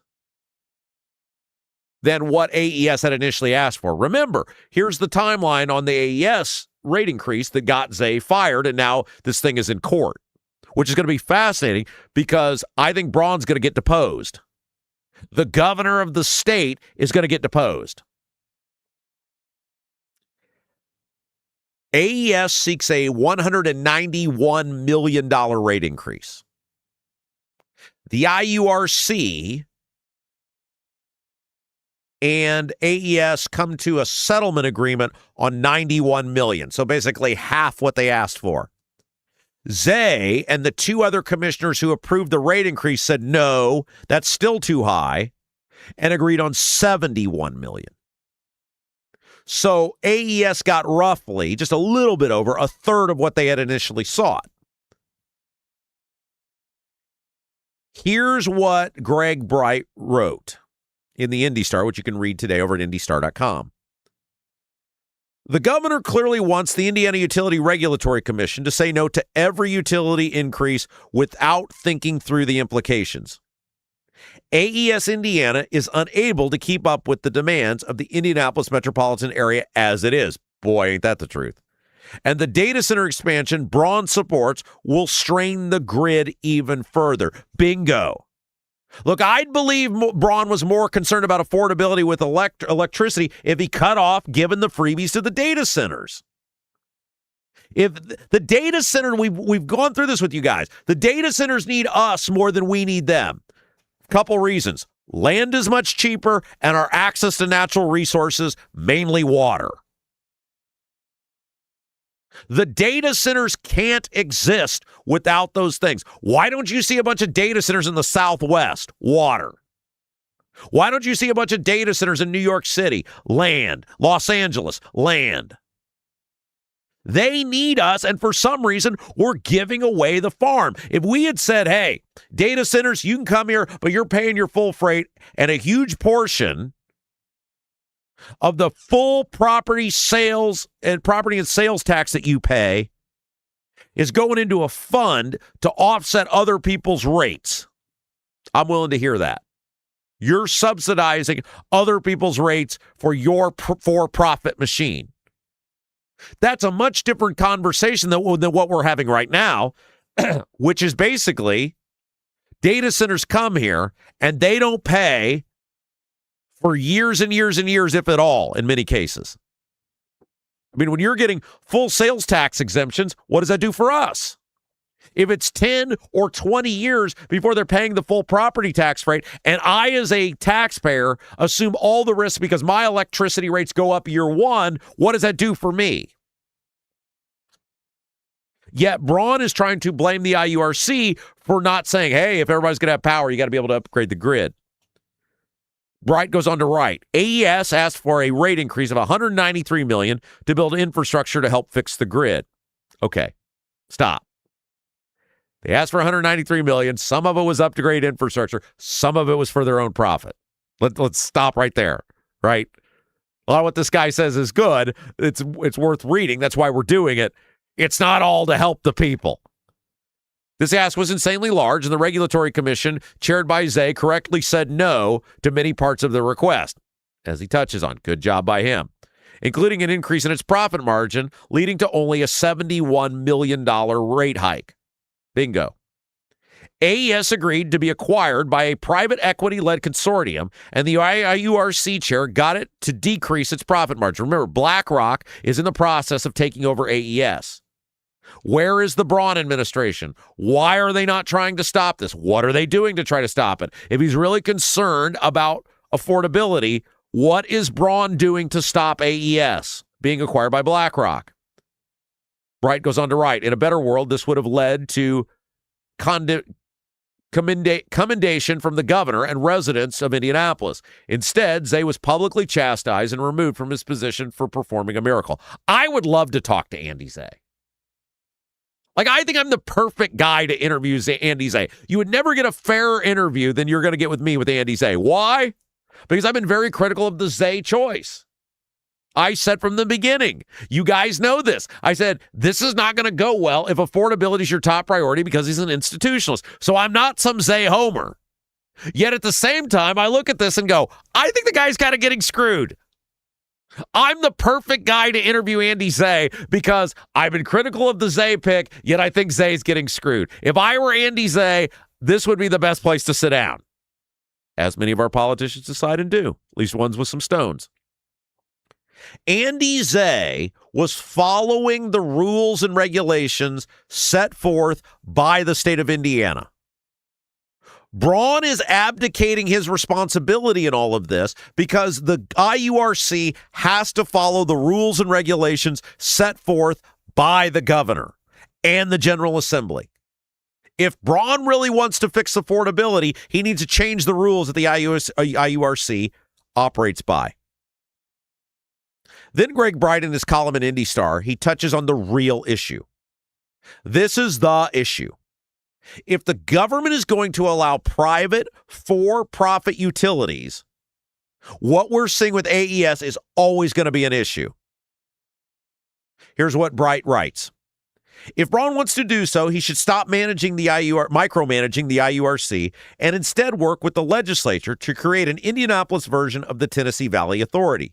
He has the power to create a public electrical utility that serves its mission without needing a 10.5% profit margin. So, the real question here is, could the government, do any of us have faith in the government creating essentially a nonprofit public utility run by the government that doesn't give its profits to the shareholders? Which is what the Tennessee Valley Authority essentially is. Could they effectively run it?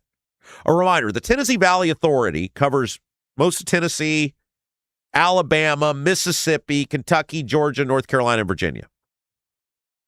And I didn't spend a ton of time on this, but I looked into a little bit of what the Tennessee Valley Authority does and how it operates for the purpose of knowing we were going to do this segment. And it's not that it doesn't make money. It does. It makes about 10% annually. It runs about a 10% profit margin annually. Now, that's much lower than the 15 where the for-profit utilities are in Indiana, according to the Capitol Chronicle. But the kicker is that the profits from the TVA are supposed to go back into the company itself, doing things like upgrading the grid, infrastructure, all of these things. And so the question is, would creating an Indianapolis version or an Indiana version of the Tennessee Valley Authority, could it be done? And would it lower rates, one, having a lower profit margin of about 10%, and guaranteeing that the profits go back into the company itself rather than to the pockets of shareholders? It's an interesting idea. I'm not sure if it could be done. I'm not advocating for it or against it. But the reality is, and you take this away from this column, as long as we have for-profit utilities who exist to make money for shareholders like any other company, as long as they exist and they're granted a monopoly by the government, they're always going to be pushing for rate increases because they exist to serve shareholders. BlackRock isn't acquiring AES because they like giving power to people. BlackRock is acquiring AES because they see it as a way to make money. That's what BlackRock does. That's what all private equity companies do. They buy companies. They look for ways that they can take those companies and make more money, and they do it. Sometimes it's through efficiencies, but they clearly see and they clearly think and they clearly believe more rate increases are on the horizon, or they wouldn't be getting in the game. If they thought rate decreases were on the horizon, they'd be like, no, we're out. We're not going to lose money on this thing.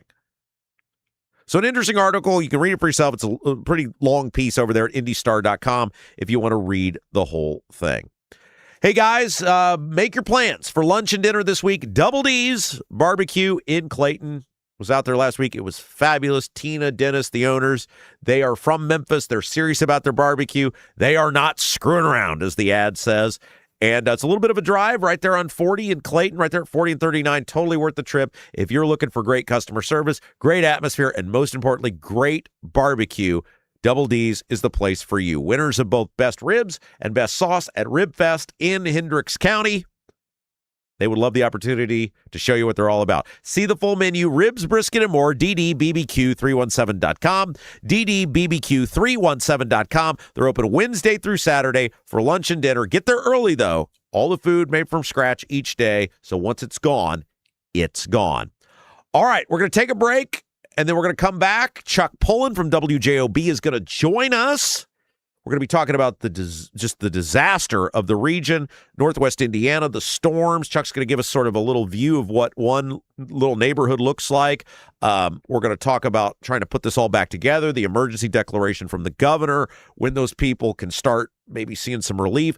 And we're going to get into the latest on the Bears drama, because, of course, there was all sorts of that last week as well. Don't go anywhere. That'll get us to Hour 3. Chuck Pullen, WJOB Radio. When we come back, you're watching Rob Kendall Show. I'm Anthony Gary. I started Indy Dwell Real Estate because too many friends, family members, and neighbors had real estate experiences that lacked compassion, explanation, and expertise. You deserve someone in your corner with the heart of a teacher, simplifying every step of the buying or selling process. When you hire me, you get me. Start to finish, you'll never be handed off. No stress, no surprises, just the expert guidance and results you deserve. Anthony Gary, Indy Dwell Real Estate. Call or text 317-756-1159. 317-756-1159. Right now, everything's expensive. That includes things you need around the house. If your water heater, water softener, or well pump goes out, or even if your toilet stops working, you could be looking at a major expense. Don't let your next call to a plumber break the bank. Call John at Black Sheep Plumbing. John is a Hoosier lifer who takes pride in and stands behind his work. That's why all basic services and repairs with Black Sheep Plumbing come with a 2-year parts and labor guarantee, with water heaters having a 6-year parts and tank guarantee. Call or text Black Sheep Plumbing for all your needs today and speak directly with John, the owner. 765-315-7558. That's Black Sheep Plumbing at 765-315-7558.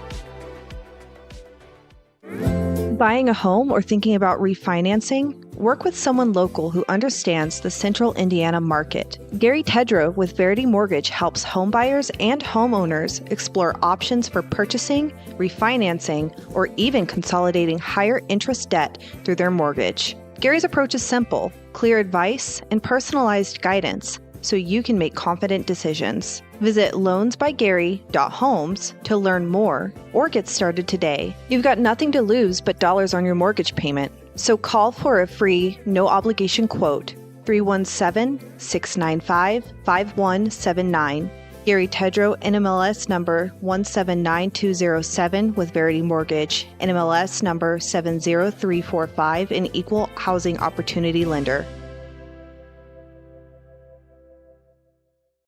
With a lakefront view in beautiful Brazil, the Honeysuckle Hill Bistro and Cottage is a little out of the way, but totally worth the trip. Down home, made from scratch food, just like the good old days at Grandma's. When you visit the Honeysuckle Hill Bistro and Cottage, you'll leave more at peace than when you came in. Open 5 to 8 for dinner on Friday and Saturday, and Sundays 11 to 1:30 for the buffet. You must experience the Honeysuckle Hill Bistro and Cottage.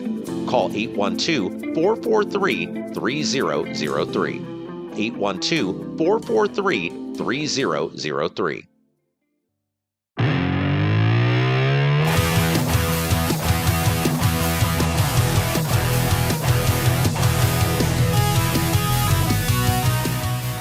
It is the Rob Kendall Show, joined by our friend from the region, WJOB morning man extraordinaire Chuck Pullen. He is joining us from his front yard to show some of the damage that the region has endured. Chuck, how are you, my friend? I'm good, sir. Thank you for checking in with us. Okay, so we obviously, I feel like I cursed the radio station that you guys pick us up, and then within 2 days of running our program, you guys get hit with this horrible activity.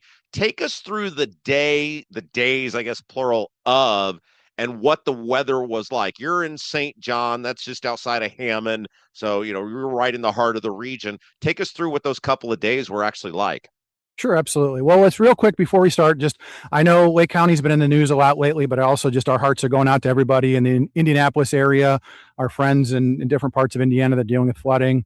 It was a great interview we did with our friend Jeremiah the other day. So obviously, like I said, Lake County's in the news, but there's a lot going on. So, I've been through flooding. It's not, it's a tough process, and our hearts go out to all of you that are dealing with that. But so yeah, we'll run through real quick, just kind of what happened. Obviously we got hit by what they're calling these 100-year storms. Seems like we get those every couple of years now, but we had the storm front come through Tuesday morning, and it's more than I'd ever seen. I've covered news. I've been here a long time, and I was here when it happened. I kind of watched it blow through, and it was something that I just, I expected. When I walked outside, I literally thought that half the neighborhood would be gone. I was surprised that we did as well as we did. There are spots not too far from here. They registered 100+ mile-an-hour winds. I mean, just unbelievable. I think at this point they're reporting up to 6 different tornadoes came through. We had what's now, I think, an EF2 came literally through my neighborhood. So it's been just wild. So I was here, like I said, I was here after it happened, and just a lot of destruction, a lot of trees down. I mean, luckily, a lot of houses came out of it unscathed. There's a lot of trees on houses, things like that. Power, power outages, widespread. I mean, widespread in a sense I've never seen. At one point, they were reporting 95% of our county was out of power. I drove through that evening, and it was just an eerie thing. We're used to. Go ahead. Well, I was just going to ask, what do you do in the days after? Obviously, like, were stores open? Could you get places? How did you guys respond? Just sort of an immediate reaction to all of this stuff. Yeah, I mean, it's one of those things where in this case, it was a very unique thing, because what I was going to say is we're used to, you can have an isolated storm that affects one community or a couple of communities. This was a very unique situation where not all, the damage was so widespread. One of the things that happens in a situation like this is you have, a lot of communities have mutual aid where, okay, my community is having a disaster, another community will come help you. In this case, everybody was being affected. Everybody in Lake County, everybody in Cook County, in Illinois, a lot of our neighbors. So it was a situation where you just had such widespread devastation that there just wasn't a lot of help. And then also, to your point, you expect, in my case, for instance, I made one of the biggest blunders you could make is I'll get gas tomorrow. And of course, tomorrow the tornado comes and I'm on E. And luckily I found a gas station. But again, stuff like that, where that next day it was, okay, are there any grocery stores open? There was lines, I mean, literally hour-long waits to get gas, the few places that did have power. And it was really a guessing game. It was, okay, who has power, who doesn't? And for a lot of people, we don't have power. The neighboring town doesn't have power.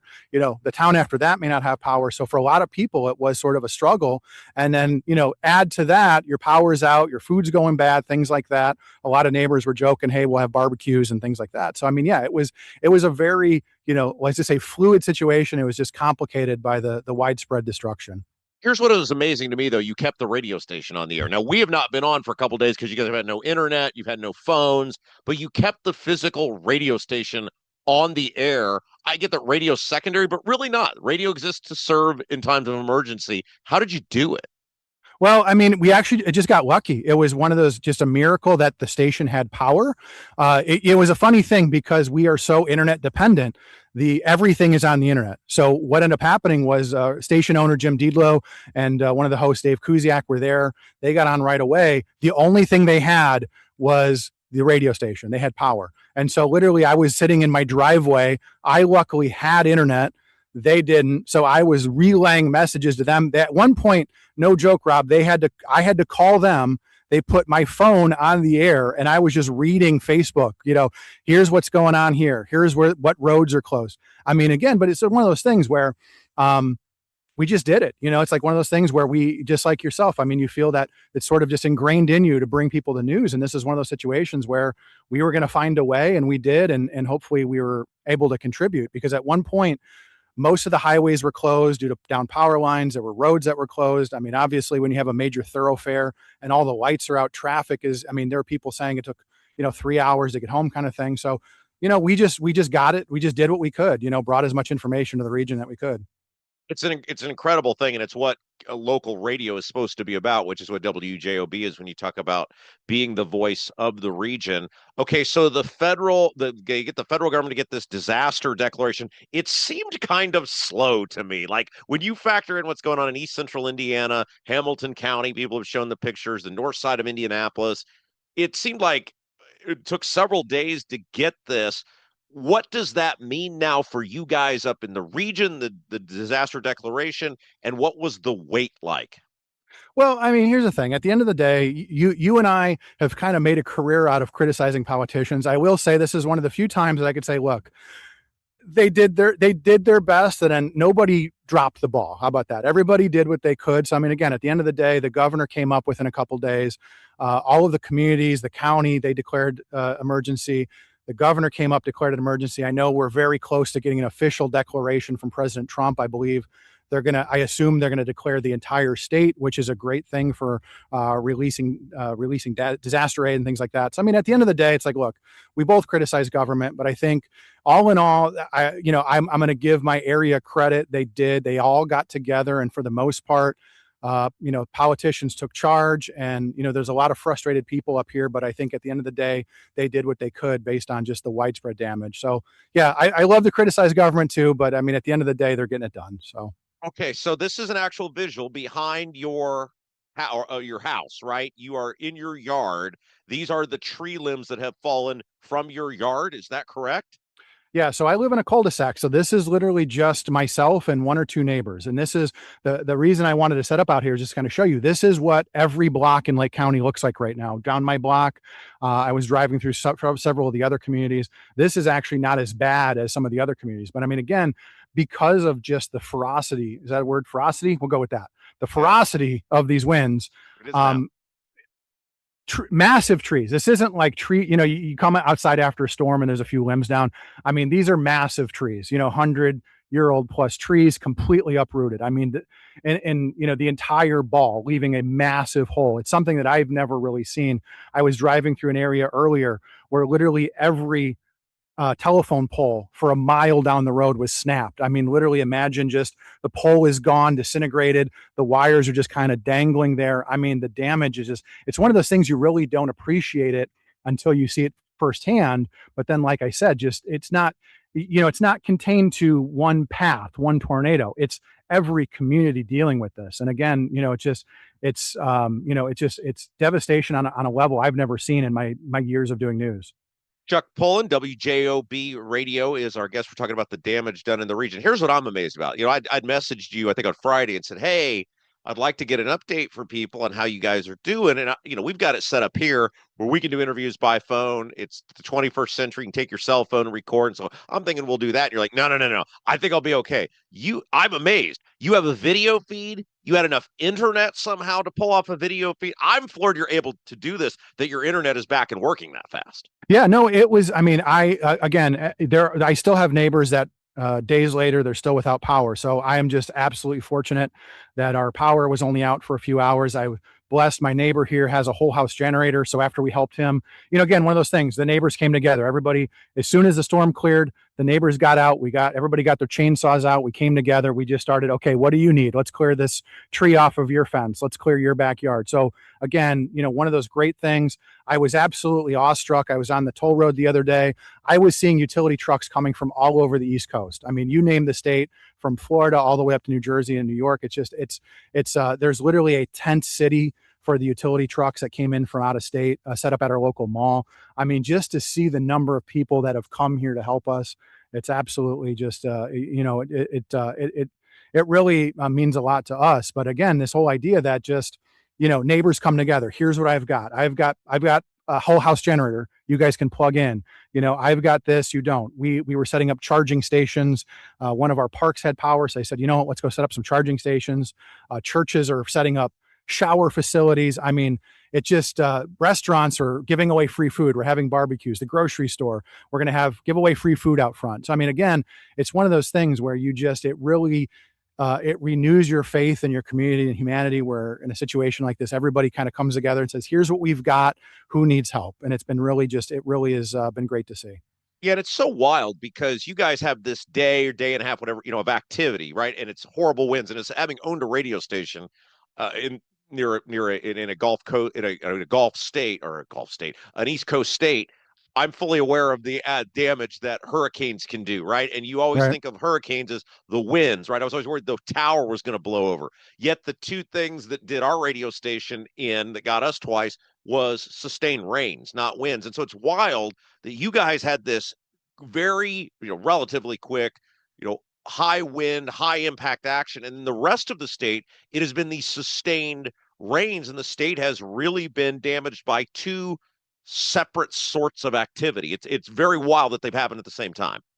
Yeah, well, even so, for instance, my neighborhood in Northwest Indiana flooded in 2008 because Hurricane Ike made its way all the way up from the Gulf Coast and then stopped right over the region. And we had a massive amount of rain for several days. And again, like basically you say, hey, I had hurricane damage in Northwest Indiana is something that people don't believe when you say it. But you're right. I mean, it's one of those things about the storms. We had one of the things that hampered efforts here was every day after the storm, we would get rain. So, obviously there's guys out here trying to clear live wires and trees. And then every day after it for several days, it kept raining. So that hampered some efforts. But again, it's one of those things where it's an eerie thing because the tornadoes come through. And like you said, the weather clears up and then it's sort of like, okay, we're all clear. But then, we just have this, long-term cleanup effort. And like I said, luckily we've had a lot of outside help to help us with that. A couple minutes left with Chuck Pullen, WJOB. It seems very secondary, and I felt bad even texting you, but I knew you guys were okay, and we'd been corresponding. That stuff on Thursday with the Bears was ridiculous. That some dude on the internet put something completely ridiculous out, which seems brazenly ridiculous, given what George McCaskey, the owner of the Bears, had said the week before, and the idea that they would ever change their name.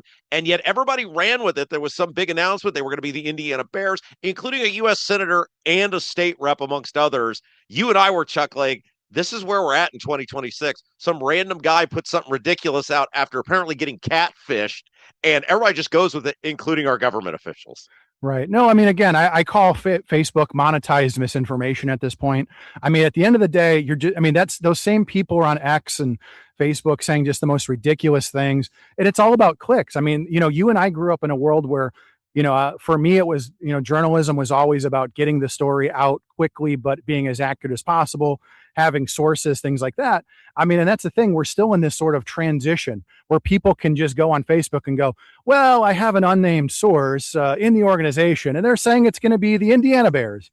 And then, like you said, I mean, so for some reason, people still have this faith because it's like it's on the screen. It must be true. Do you know what I mean? So yeah, no. But again, for us here in the region, we've been dealing with this for a long time. We've dealt with this before where they threatened to leave Chicago and move to Indiana 20 years ago. So, I mean, for us, it's been just sort of like, okay, yeah, well, I mean, for me, the running joke is I won't believe it until shovels hit the ground. I won't believe it until the first kickoff. Even then I'll say, I don't know if I completely believe this. But again, even going back to the Bears press conference the other day, a lot of people were calling into WJOB the next day saying it felt very tone deaf. This idea of doing a press conference, in the middle of this devastation, and still, like we talked about last time, this idea that there's still not a agreement. There's still not a sign. Bears coming soon. It's really become such a soap opera. And I know you wanted me to mention the fact that in the middle of all that, the Bears are saying, hey, we're focused on Indiana. We're doing our due diligence. And then we hear the NFL that Goodell is still meeting with the state of Illinois. It's become such a soap opera. And my question is this typical for a move, or is this just how things work in Chicago to Indiana? Like, is it when a team is leaving, does it become this massive soap opera, or is it just like, hey, we're moving, have a nice day? Because I feel like this isn't typical. The most recent one is the Kansas City Chiefs from Kansas City, Missouri to Kansas City, Kansas. They had a public referendum. It failed. And then a short time later, like good guys and Goodfellas, they basically show up in the Kansas City, Kansas Statehouse with suits saying we're coming to Kansas City, Kansas. I mean, wasn't quite that simple, but that's how it works, right? This is not normal that you have the commissioner meeting with Illinois lawmakers after the Bears come out and say our sole focus is on Hammond. But then it's the thing about due diligence. And then you say, well, they don't need to do any due diligence on Arlington Heights. They've already done it. My whole point on any of it is Bears do whatever the Bears want to do. But the fact that you got like real important people, including a U.S. senator, out sharing this stuff, and people are like, oh, Rob, there's so many more important things. No, these guys talk about fake news all the time. This was the fake news. And because they wanted to believe it, they were out sharing it.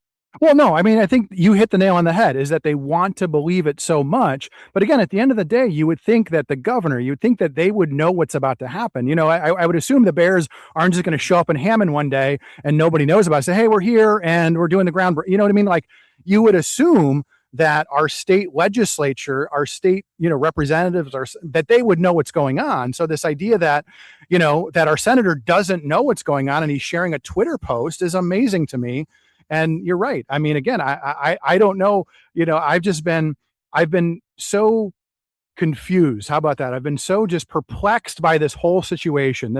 We're doing our due diligence. Are we moving? Are we not? It's not, like I said, I used the example last time. It's like when Buc-ee's comes to town, they set up a sign, Buc-ee's coming soon, and there's no discussion. And this has just it's been baffling what we've been going through the last couple of months. There was a post on Twitter. I sent it to you, and I'm sure you've seen it. Some guys at the Bears game, and he pans back to Indiana. Like, I mean, obviously that's how close all this is, across the water to what's supposed to be Indiana. Now, I don't think it's technically Hammond. That was actually Gary, I think. Yeah. But the effect, and that's why I retweeted. I said, look, this is not entirely accurate, but it's still awesome. And it's just these smog stacks, right? And he pans back and it says something like, the Bears here's your new home, Bears. And some people were on the internet saying, this could, as weird as it sounds, some anon account on the internet posting this pan back could potentially sway what goes on. What say you? No, absolutely. I mean, that site, we've talked about it quite a bit. Site A, Wolf Lake, it's a very nice site. It's been developed. There's a golf course there. There's a pavilion there. But at the end of the day, the region has a lot of hidden stuff. There's a lot of, slag. That area was a chemical factory. It still is. Site B is a DOD storage facility where I've heard off the record they were storing some nasty stuff there for a long time. So again, that's one of the things. And if I was doing a project this big, I would agree with the Bears. Like, hey, we're doing some due diligence, because you never know. You start digging a hole somewhere in the region and you start finding, you find lead, you find, who knows what. So, I mean, to their credit, I would be doing the same thing. I would be digging holes all over the place, because last thing you want to do is say, okay, here's the site. You get halfway through and all of a sudden you're digging up, Army canisters from the 50s of who knows what. So yeah, I mean, it's a weird thing, but again, that's the region in a nutshell, man. We're between the refinery, the steel mill, a lot of dumping, a lot of old factories. So, it's just, that's the region. That's all I could say. Close with this, because you're here today doing this on a Sunday, which you don't have to do, and you had to get all this stuff set up to be able to do this for us. You kept the radio station on the air for multiple days with nothing other than power, which is amazing. What you guys do up there at WJOB, and that's why we're so excited to be a part of this with you guys, and that you're running part of our show, is you guys do community radio. You actually do what it's supposed to be. And so I just wanted to point that out, that what you and the WJOB staff have done is what radio is supposed to be about, serving the community, no matter what the circumstances are, finding a way to get the thing on the air, tell people about weather, about the traffic, about what's down, what's up, where people can go. And so I wanted to just give you a second to, again, talk about WJOB and commend you guys for the work that you've done. No, it's an unfortunate time in our industry. I mean, obviously, a lot of the big players have basically they have everything is run out of a central hub somewhere. There's no butts and seats anymore in a lot of cities. So, I mean, again, for us, when something like this happens, our natural reaction is get on the air and tell the people what's going on. But in a lot of places, you don't have that anymore. The AI, the AI, disc jockey, he can't come on and tell you what's going on. And it's an unfortunate state of affairs for radio that some of the biggest cities and some of the biggest players, they don't even have news anymore. They don't even have the ability to go live. So, I mean, again, for me, it's just second nature. Something big happens. Our goal, hey, get on the radio and tell people what's going on. And I'm glad that we can still provide this service for the community. Not that it matters, but are we back this week? Do you think we'll be able to be on? We are very close. I will send you a text here shortly as soon as we kind of know what's going on. But we've been cobbling things together. So my expectation is you should be on. And hey, real quick before we go, we talked about us. I also I know you have sort of this public persona, but I also want to thank you. You were one of the first people that reached out and checked in on us. You had showed genuine concern. So I know you have sort of this, this hard ass persona, but at the end of the day, you, Rob Kendall, are a very nice guy. You're a kind gentleman. And I really appreciate that you've checked in on us basically every day since this happened. Oh, yeah. I love you guys, and don't ruin my reputation. I was prepared to get in my automobile. I'm not sure my car could make it up to the region, but if it could, I was prepared to come up and help move stuff and whatever else needed done, man. We're glad you're safe, Chuck. God bless WJOB, and keep us informed on what we need to know, and stay safe up there, my friend. You got it. Thank you, sir. All right, we'll take a break. Be back. You're watching Rob Kendall Show. Do you have a dog but don't have a fenced-in yard? Your HOA won't allow a fence? Worried about having to watch your furry friend anytime you go outside? Avoid the blazing hot summers and freezing cold winters with All-American Dog Fence. All-American Dog Fence is the cost-effective, easy-to-use in-ground fence system to keep your dog secure and give you peace of mind anytime they're outside. All-American Dog Fence backs their Pet Stop products with a lifetime warranty. Call or text All-American Dog Fence at 317-862-6606 or visit their website at allamericandogfence.com. Mention the Rob Kendall Show and get $200 off a new installation. In Congress, I get all sorts of insider stock tips. Sure, I cashed in. It's my Beltway bonus. But now here comes Senator Todd Young with his total ban on congressional stock trades. Freaking Mr. Clean Marine. Todd Young's got real guts taking us on. Young's gonna cost me millions. Had enough of this? Contact Senator Todd Young to say thanks and let him know that you stand with his plan to ban stock trading for all members of Congress. Are you seeing cracks in mortar, moisture working through walls, facade or structural failure beginning to surface? Bramwell Mackay sets the standard for exterior and structural building solutions. Our 40-year master masons and industry experts address moisture intrusion, failing foundations, masonry deterioration, and more. From preserving historic landmarks to addressing modern building envelope issues, Bramwell Mackay delivers full-spectrum service with white-glove professionalism. In Indianapolis, call 812-33-BRICK. 812-33-BRICK.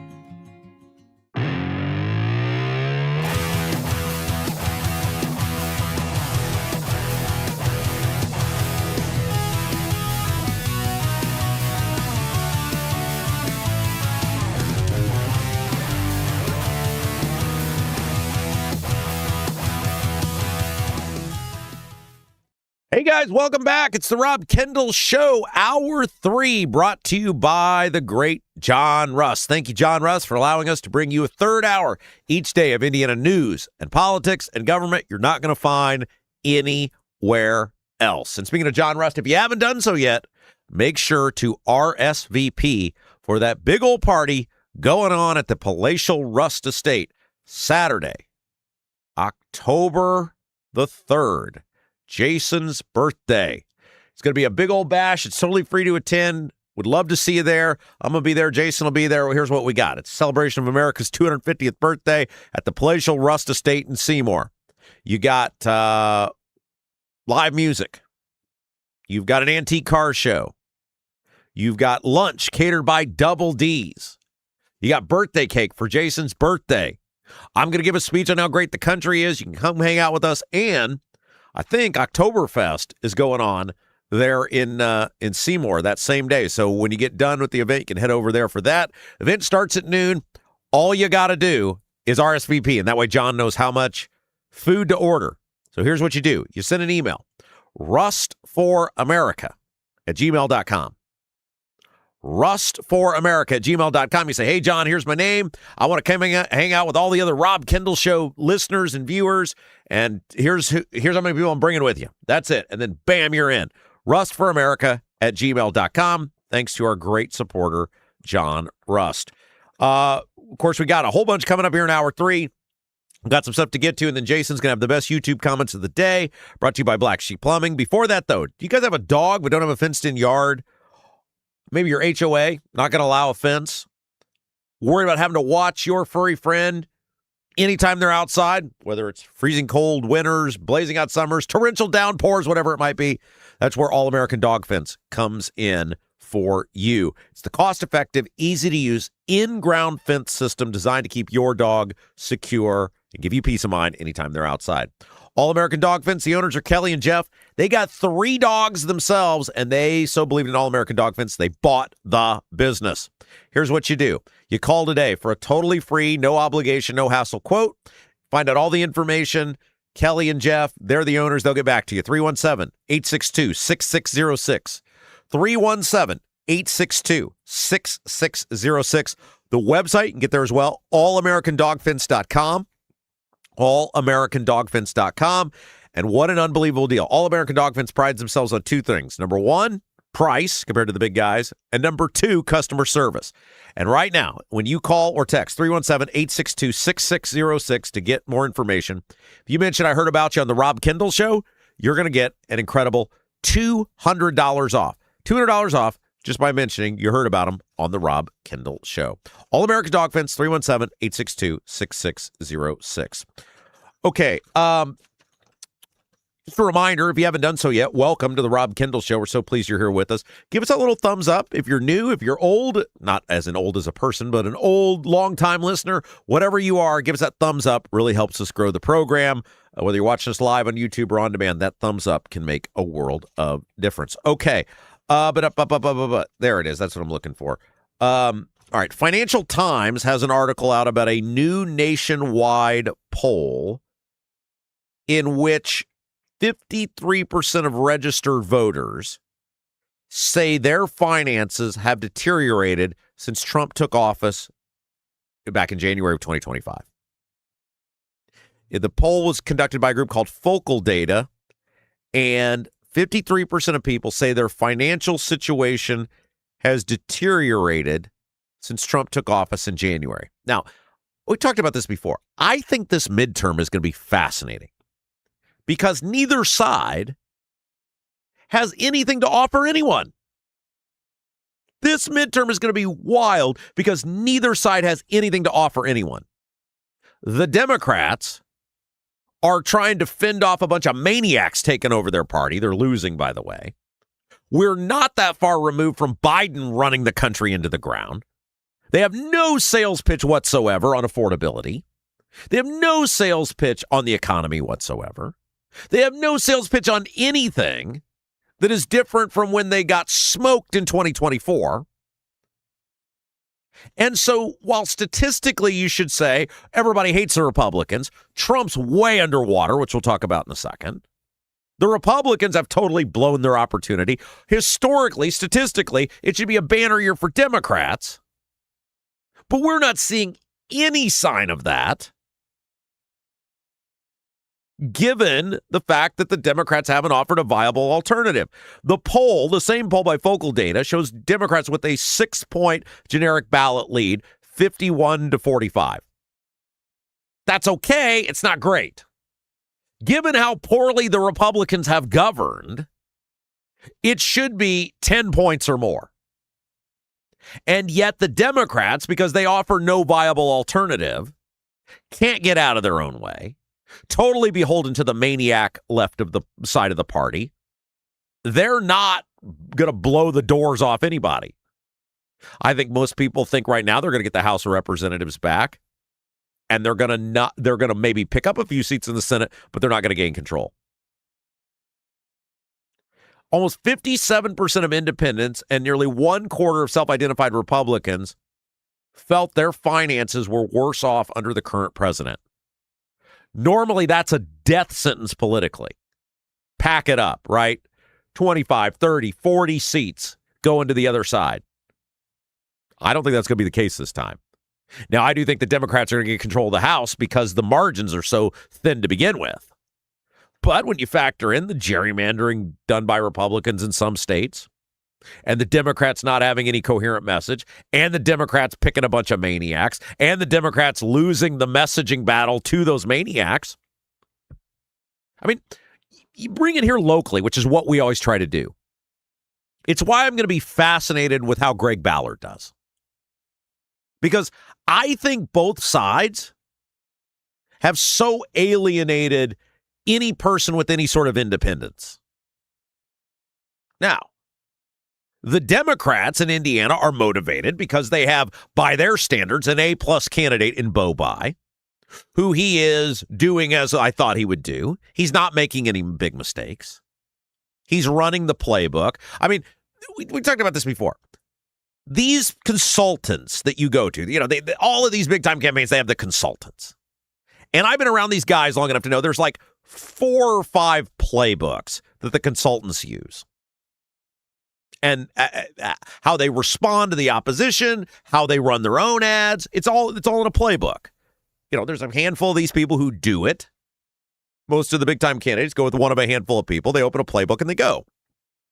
It's why if you could actually raise viable money and you knew what you were doing, you could just smoke these people. So I've said $10 million. $10 million, I'll be governor of the state of Indiana. Because I know how these playbooks work. And Bai is going, and I'm not saying this is a negative, it's just how the campaigns work. He's executing the playbook. His first ad, I could have told you exactly what it was going to be. It is. The ad is out that's on TV now. It's him talking about a Marine, being a Marine, pro-gun, pro-2A. Oh, it's an introductory ad. I knew he was going to do that. I can almost tell you step by step how he's going to maneuver through this campaign. Because he's working off a playbook. He's an A-plus candidate by Democrat standards. The question is, and he should be winning votes of a lot of people that are sick of the Republicans. The question, though, is with Ballard in the mix, how many people on both sides, especially independents, are willing to vote for Ballard? What's fascinating to me is we are in the middle of August and we have not seen one public poll released or one poll publicly released. Even from the campaigns. I know Bai is polled. And I'm sure the Republicans have polled. And yet neither side has released a poll, which tells me, now I don't think Ballard has enough money to poll right now because he had to blow through all of his money to get on the ballot. I think they're being very strategic with the money they're raising. He's still raising good money, but I don't think he's polling because they're expensive to do, and what's it really get you? What's interesting, though, is you've not seen a single poll publicly released. We're into mid-August, when you have to know that the campaigns are internally probably doing it, which would tell me nobody's got a poll they're really excited about. We've talked about this before. And it doesn't necessarily mean one side's winning or losing. It means they're just not thrilled with the numbers. If you're Engling and you get a poll showing you up 2, I'm just making up numbers here. Let's say it was 40, 38, 15. 40 for England, 38 for Bai, 15 for Ballard. The rest are undecided. Are you releasing that poll? Shows you ahead, but only by 2. And if you're Bai and you get, hey, I'm only down 2, don't you use that as a rallying cry? Look, we can win this thing. If you're Bai, I don't know. Maybe his numbers are bad. Maybe they're not as high as he wants them to be. I don't know. Point is, you've not seen a single solitary poll released from either the campaigns or any public polling. I don't think any public polling is going on.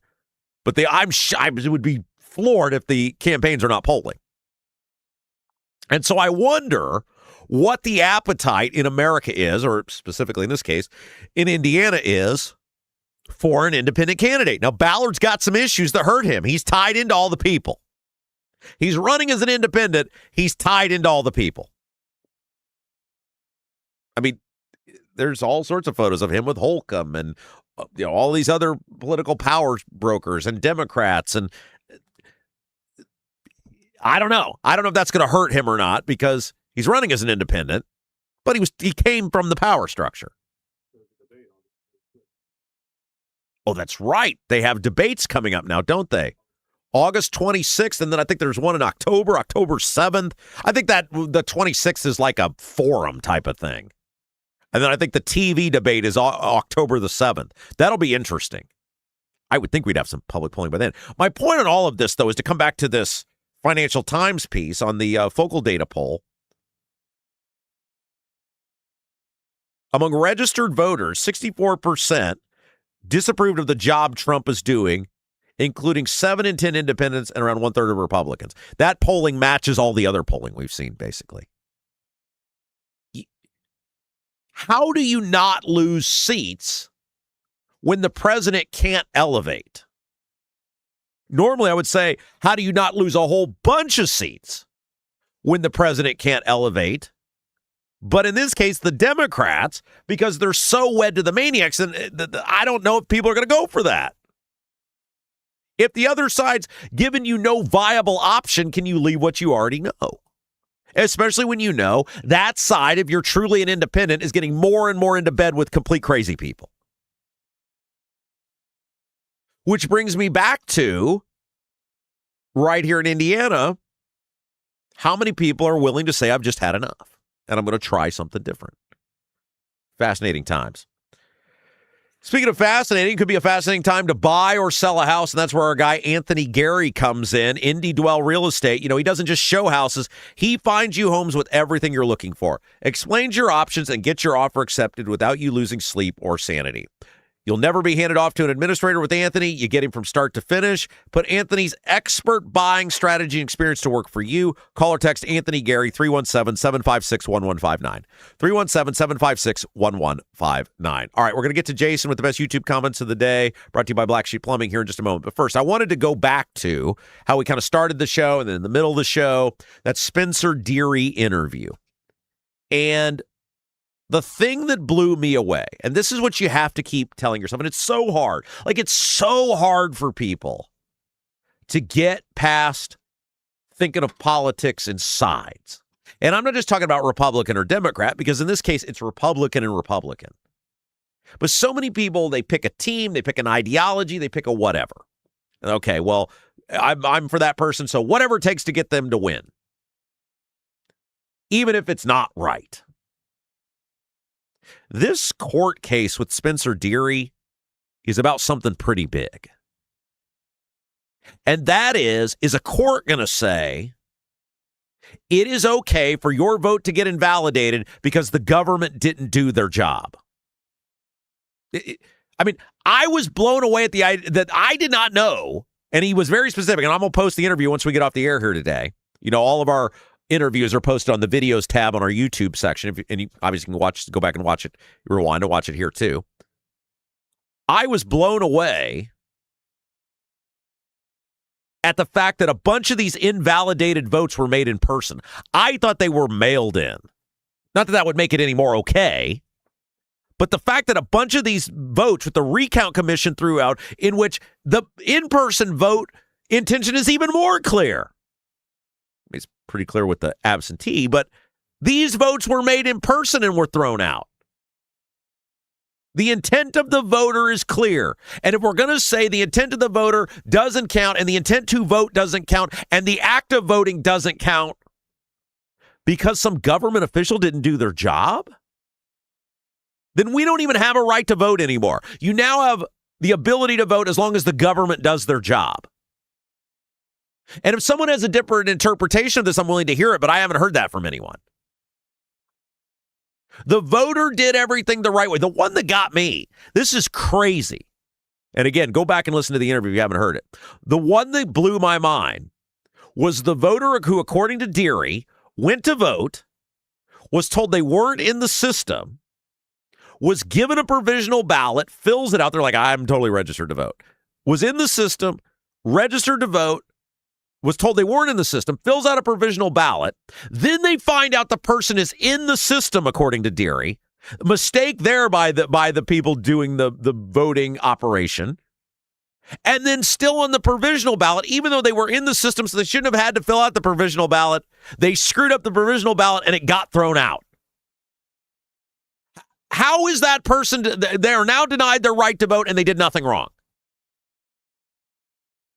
That's insane if that's allowed to stand. If, as Deery describes it, that's accurate, which I have no reason for him to, that'd be a wild thing to make up. My mind was blown away when he said that. And you have multiple instances where in-person votes were invalidated because of the government not doing their job. If that is allowed to stand, you no longer have a guaranteed right to vote. You have now the ability to vote if the government does its job. None of us should want that. Nobody should want that, no matter who you're for in that race. Whether you're Copenhaver, Deery, apathetic, whatever. Well, nothing's going to change whether Deery or Copenhaver's in there. By the way, that's our first and by the way today. I did find it interesting that Deery, who's a hell of a nice guy, he's starting to come around to the Rob Kendall way of seeing these people because they screwed him. Everybody eventually, once it gets done to them, comes around to the Rob Kendall way of seeing things, which is these people are scumbags. They're rotten. And you can't try to get along with them. You can't play nice with them. You can't work with them. And that's kind of what Deery said. I'm coming back a changed man if I go back into the Statehouse. It's unfortunate that it takes something like this to happen, because I do think Spencer Deery's a hell of a nice guy, but you can't be nice with these people. They're not your friend. They're not your buddy. So the point of all this, though, is, and I highly encourage you, if you missed any of it, to go back and listen to a fascinating interview. Do you want to operate in a system? Do you want our system to operate? Do you want to live in a system where your right to vote is no longer guaranteed, but you only have the ability to vote if the government processes your vote properly? If the answer is no, which it should be, you got to want those votes counted. You got to want those votes counted. And if they end up giving it to Deery, fine. If they give it to Copenhaver, fine. But you got to make sure that everybody who tried to vote has the ability to vote, who can vote legally. And hopefully that's what the court will come down on. Hey, you guys got a masonry color mismatch, a previous repair catching your eye? Not happy with the brick color on your home and ready for a total makeover? Bramwell Mackay Property Services and Consultants offer specialized masonry staining and recoloring. Whether you want to seamlessly blend repairs or transform your home's exterior, want to build something new? Bramwell Mackay's 40-year master masons design and construct custom patios, sidewalks, outdoor summer kitchens, archways, entryways, and more. Bramwell Mackay, BRAMWELLMCKAY, beauty built to endure. And with that, it is time for the best YouTube comments of the day, brought to you by Black Sheep Plumbing. Producer Jason, hello. Hello, Rob. How long has Spencer been in Indiana politics? Well, he's been a senator for 4 years. And he's just now figuring out they're shady. Well, a little slow to the starting blocks there. Here's the thing about Deery that's crazy. Oh, I got screwed over, so now the party's screwing everybody. Okay. Look, we had Deery on the old radio show. He's right. He's one of the few people who would come on. And here's the thing about Deery that's crazy. He's very conservative. He's incredibly pro-life. He voted against the property tax bill.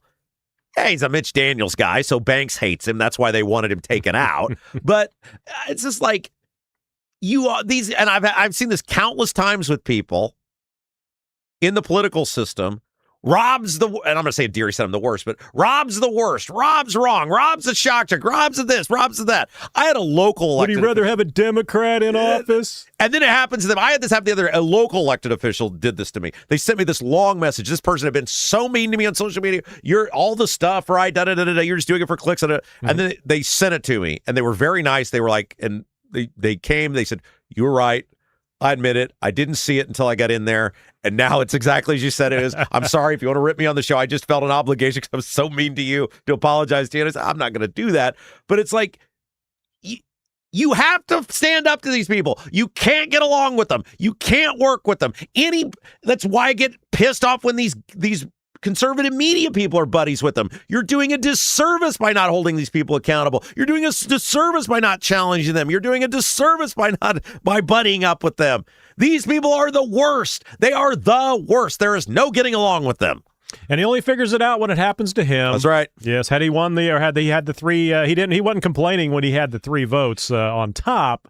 It's when he's 3 votes below that now there's corruption and there's shadiness going on. But that's okay. At least he's coming around. All right, this chat brought to you by Black Sheep Plumbing. If your water heater, water softener, well pump goes out, even if your toilet stops working, you could be looking at a major expense. Don't let your next call to a plumber break the bank. Call John at Black Sheep Plumbing. Black Sheep Plumbing can do the job right at a fraction of the cost of the big guys. And Black Sheep Plumbing says thank you to all military, firefighters, and police officers with an American Heroes discount. Give John a call, text, pigeon. Maybe send the pigeon to his house. 765-315-7558. 765-315-7558. Black Sheep Plumbing. Did you see the poll? I think this is our odds, maybe betting odds on buy in England. No, I didn't. Came out August 17th. When would that have been? That'd have been today. Oh. At 11:23. Oh, is this Kalshi? Prediction Edge. Oh, okay. Is the website. All right. Bobai, 57% odds of winning. Max Engling, 46. So that's 93. Is that right? Yeah. No, that's not right. That math can't be right. No, that would be, that's 103. That's all right. That's what it says right here. Prediction Edge. Well. Yep. That's odds of winning. Odds. I said odds, not percentage like a poll. Oh, I got you. Odds. Percentage of. Okay. Yeah. So there we go. How come Ballard's never in any of these? I asked somebody who is into the prediction market stuff the other day. Would you bet on Ballard? Would you put money on? Depending on what the odds putting were. money. It's like, it's okay. So first of all, betting on politics is illegal in the United States. Yes, we do not encourage. So they've come up with this somehow, and this is the federal government. It's like drugs. Don't do it. It's illegal. The federal government said the prediction market stuff is legal. So it appears to be betting to me, but you can apparently use the prediction market stuff, and the federal government said it's fine. Now, some states are very upset about it, and their lawsuits or whatever. But in all of these prediction markets, which is betting, Ballard doesn't appear. To me, getting Ballard would be like you get some guy. I bet on the golf all the time and always take some guy that's 100-1 or whatever, who I think is going to play that course well. The odds of winning, not great, but he could win. And I think Ballard's sort of that way. Like if you told me I'll give you 100-1 odds on Ballard, if it were legal to participate in that fashion. Should it be legal? I think I would do that because there's a chance, right? He could catch lightning in a bottle and I've got a $1 risk. Well, because a person that needed some cash could run for office, right? If it was legal to bet, right? He could run for office, bet on himself, or other people could bet on him, be pulling ahead, and then at the last minute, like do a what was that guy's name? Murdoch. Have a Murdoch moment. And purposely pull himself out of the running in order to win, like bet against himself and then, do something on purpose because the money, the financial gain would be worth more than being in office. Here's what's interesting, though. We're going to find out how red Indiana is because Engling is an awful candidate. He's boring. He doesn't excite anybody. He's not a Marine. He's not a Marine. His first opening salvo was a $60,000 mistake that he had to give the money back. Bo should challenge him to a push-up contest like Biden does. But you've got this guy that's not going to elevate himself. He's going to live off red. You've got Bai, who's an A+ by the Democrat standards. That's a low bar. And then you got Ballard, who I think a lot of people think is going to pull some votes from the Republican. So we're going to find out how red Indiana acts. I just don't understand why Ballard's not on any of the prediction markets. All right, to the chat. The chat was going on all weekend. We set it up, I think, like 5:30 on Friday, and it was hot and heavy all weekend long. I got in there last night, picked up some XP points. See where I'm at on the XP points here. I think I'm beating people, which I haven't even been in the chat all day, so if I'm beating you, you're not working hard enough. We'll find that here in a little bit. But I got a lot of points, Rob. Congratulations. Thank you very much. A lot of good conversation. And all that. So you should try it. Everybody would love to see you in the chat, Rob. I'm woefully busy. Yeah, as they say on the you could give your people 5 minutes. All right, and because the chat is so active, of course, at a certain point it deletes the chats or the comments before the show starts. Once the show starts, it keeps all of the chat comments, so you can go back. Like, it takes it a while to do its thing after the show. But maybe around 4 o'clock or so, you can go back, and if you click this show, you can see all of the chat comments from the beginning of the show, from the time we start the countdown all the way to the end of the show, but you can't see the chats from over the weekend. That makes really sense. kind of wacky, but the points stay there. So Interesting. Kind of strange. Okay. And we had well over 50 chatters, right? So That's cool. great. Very cool. But so sometimes I'm in here in the morning, I'm rushing to get things done, and I don't get the screenshots of the very first chat, so sorry about that. The first one I had in here today would be Farmer Tom. Tom Bartelt. Bartelt Farms, yes, Bartelt. He changed it for me, he said, because he thought it would flow a little better. He didn't want to be like Cupcake at the strip club. Yeah, okay. So he congratulations on Tom being first. Yeah, Farmer Tom just rolls right off the tongue there. So Farmer Tom. The conspiracy theory down here, he's in Du Bois County. The conspiracy theory down here is that they are letting the road go to pot to try to drum up public support for the new road. That'd be the Mid-States Corridor. So far, the results getting locals angrier at Braun. That's their hometown boy. So they're like not putting really effort into with. the existing road. Yeah, and then they'll say, well, we could build you a brand new shiny interstate right here, and you wouldn't have to go through town and pass all those businesses and put money into the community. Yeah. MLM Warriors, congratulations to producer Jason, 250 X points. There we go. 250. I think I got a little more than that now because I hopped in the chat earlier just to bump up my points. Oh, yeah, to help a little spike. It brings out the competitiveness in you. Who's your watch? Good morning from Southern Indiana. We got building up the Southern Indiana club down there. Excellent. Going to pop in an earbud and listen while I work, per usual. Thank you for keeping us informed, Rob. Thank you for listening. We appreciate you. Steve Green with an E. Good morning, all. I'm ready to find out what ridiculous crap our government has been up to this weekend. So he's here for the Rob Kendall Show. Ethan Hatcher, good morning, Robbleheads. Ready for another rip-roaring good time with Rob Kendall. Driver, good morning. Enjoy the show. It will be good to hear what's going on with Deery and the recount. Very interesting stuff. Yes, Deery has come over to our side. He's left the dark side. Debbie Holcomb, can't wait to hear what Deery has to say. Well, hopefully you were pleased with what he had to say there, Debbie. Driver, they call Debbie Mom now, the mom of the because they get a little rowdy over the weekend and she pops in and they calm down a little bit. Yeah. Thank you, Debbie. Driver, only question is, will the show get shut down before, after, or during the Deery interview? We made it through. We stood guard. Yeah. The internet held out for us as well. I don't think YouTube cares that much. I don't think Braun has the key to where what do we have here? I don't even know what internet we have here. Maybe Xfinity. I don't know who it is. It works well though. We're happy. It works. That's all that matters. Yes, that's all that matters. Gettle's Guns. Greetings and salutations. Gettle Guns hasn't been in the chat in a long while. Gettle got a new job. Oh. Yeah. I saw him post that on Facebook. Okay. He has another comment here later we'll get to. Listener Dave, about time Rob gets here. Some have been waiting all weekend. Yes. Yes, they have. Don B, is Mike Pence going to come on and hawk his new book? I don't think Pence will be here. Yeah, probably not. He won't be invited. Almond Joy Tempo, morning, y'all. Took my mom to Double D's on Friday. Yeah. Yeah. Presented my discount chip from the live show. Yeah. We gave out the little discount chips. For the live show. Yep. And Tina sat with us. Awesome. Yeah. She's a lovely lady. Food was delish, and that's the truth. Well, hopefully your mom enjoyed the trip as well. Yeah. Almond Joy Tempo. Thank you for going. Mark Tribble, no idea what today will be about, but been waiting all weekend to hear what Rob has to say. This is an addictive show. Thank you. We love you. Thanks for being here. Yep. Gettle's Guns. Here we go. Big thanks again to Rob for hooking me up with Andy at Honeysuckle Hill Bistro, who created me a great-looking sign. Andy also made Rob's sign. It turned out great. Yeah, Andy's a sign man. Yep.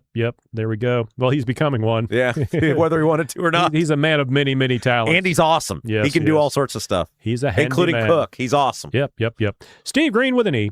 Even if oil drops 50%, prices won't go down. They know you can. They know you can and will pay the current prices and just complain about it. I believe that. They go up quick. They trickle down very slowly. Isn't that amazing? Yeah. I mean, there's the disparity, right? I saw gas at $3.69. It's on $3.49. It's like, what are these stations are around each other? It was like, what? How could in Brownsburg there be 20 cents difference per gallon at gas stations that are a mile? Well, here, the old man, 68. Gas is $3.69 in Lawrence County, but $3.03 in Evansville. That's nuts. Yeah, I paid $3.49 this morning. Crazy. The Chris Chafin. Trump, gas is high. Fire Obama. Gas is high now. I don't care. That's pretty much Neither it, should isn't you. All right. Rusty. That's Rusted Bolt Garage. Rusty. Unfortunately, the gas tax relief doesn't apply to diesel. That's right. It's just gas. Yeah, he uses a lot of just diesel. gas. Right. That's not diesel. Don B. Once Buc-ee's opens, gas prices will drop.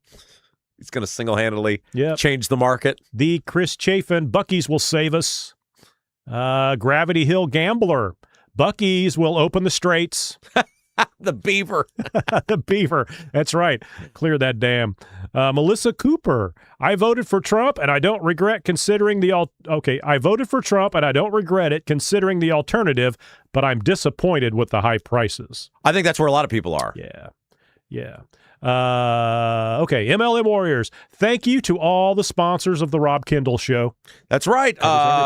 Anthony Gary, Indie Real Estate, Bramwell Mackay, Double D's, Honeysuckle Hill Bistro, All American Dog Fence, Gary Tedrow, all AJ's, you got them all. And by the way, speaking of AJ's, by the way, our sports betting show, Pigskin Plays and Props, starts. It'll be available Wednesday morning. We're taping the first one, Kenny, Britt, and myself. That's what I was doing this weekend. Had to get back in the mode of getting a sports betting show together. So effective Wednesday morning, we'll be dropping the first Pigskin Plays and Props. More work for me. All right. Jan Hatch. Mellencamp is my Springsteen, the soundtrack to my youth, but he is a nutter. We were talking about Makes this. Makes me sad, she says. We were talking about this when one of the interviews were playing. I think Mellencamp's music is phenomenal. I just think the guy is uncompelling. He's a typical Hoosier. I mean, he's a typical Hoosier old man. I told Rob he's like one of the regulars at the tavern that sits there and just complains about everything and then runs off any new customer because you he's used so to grumpy. play with one of the dudes that's in the band. Yeah, I used to play with Johnny G. He's the bass player, black bass player, little funky dude. And back in the 80s, we used to that was when we played 7 nights a week, but you'd get gigs like the booker would call and be like, we need you in South Bend tomorrow night for the weekend or whatever. And I would call guys and be like, hey, John, you available this week? Yeah. And we'd all just meet, never rehearse, just meet at the bar, and you play, and you go to the hotel, and you come back the next day and you play, or however many days you played. And I had a list of guys I would call up, and Johnny G was a very funky bass player. I always loved playing with John. The Mellencamp music is phenomenal. He played with Nugent as well. He did the circuit when Mellencamp wasn't touring or wasn't playing. He would hop on with Nugent and some other bands. You'd think those guys would be rich, but they don't make all that much money. They don't make a lot. Well, I mean, they may now. I don't know. Back then, I know he used to be like on maybe a retainer. Yeah. And he's like, Jason, it's not enough to live on. But hey, John gives us cash, so whatever. I mean, the Mellencamp stuff is fascinating to me because, and I always felt Dylan was this way. I used to see Dylan do interviews, and their music means so much to so many people, but it seems like they're almost to them it means nothing. Yeah, it's almost like they're disconnected from what it means. I mean, that's why you are talking during, I think it was when the Deery interview was playing. I said that's why I love Bruce's music, because he's so into the characters that he created, and he knows what it meant to the people, and like what it meant to him is sort of like what it meant to you, and that's why he created the characters. So with these guys though, with Mellencamp, and Dylan was this way too, they're just so disconnected from the meaning that it has to people. Phenomenal talent, but you do wonder how a guy that is so disconnected could be such a great songwriter. All right. Yeah, without AI back then as well. And it is cool, though. I will say that clip I played was awesome, where he's like, I know those songs are good, and I know they're going to work on American Fool, and you record people can just shove it up your backsides, and he ended up being exactly right. That's right. Okay, Gravity Hill Gambler. I agree. And Jan Hatch again talking about how Mellencamp was a nut. I agree, Jan. I've always loved his music, but he's nuts. Mark Tribble. At Jan. I agree, Jan. He was one of my favorites, but what a kooky old man he's become. I think that's the That's the pretty much the consensus. And the great music, great music. I'm sure when you go to the concerts, it's like reliving the 80s and all that stuff. But he's just one guy I would not want to sit and talk to. It is. He'd probably piss me off. It's an incredible. I knew he'd want to punch me, or I'd want to punch him, one or the other. I knew somebody who was asked to. This was at the height of Mellencamp, so it'd been early '80s, and not the height, but he was somebody. He wasn't an up and comer who got asked to audition for Mellencamp, and they went to his grandparents' house or his house or whatever it was, and they said it was just such a disconnected. Like that's the way he was even at like the audition. This person, clearly there's an opening in the band, they're right. wanting to get somebody. And they said, like the guy was just like, he didn't care whether I was there or not. And the guy's like, well, then why did you even, want me to come over? Like, what are we? And it's just like the whole thing.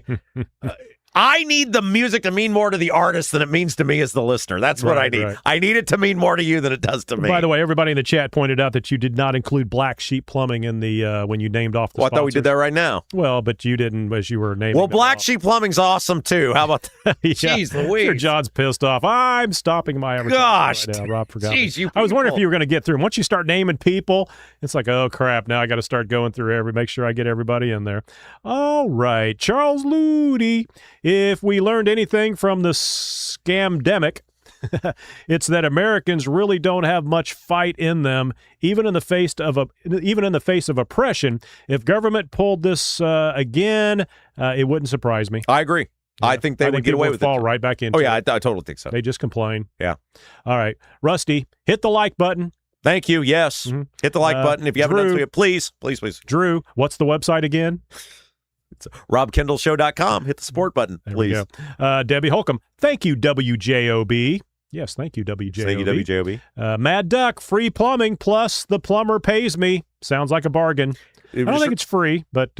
No, it's not free. Now, just a reminder, for the month of August, it's like fun cash, crazy cash. Hit the support button at robkendallshow.com.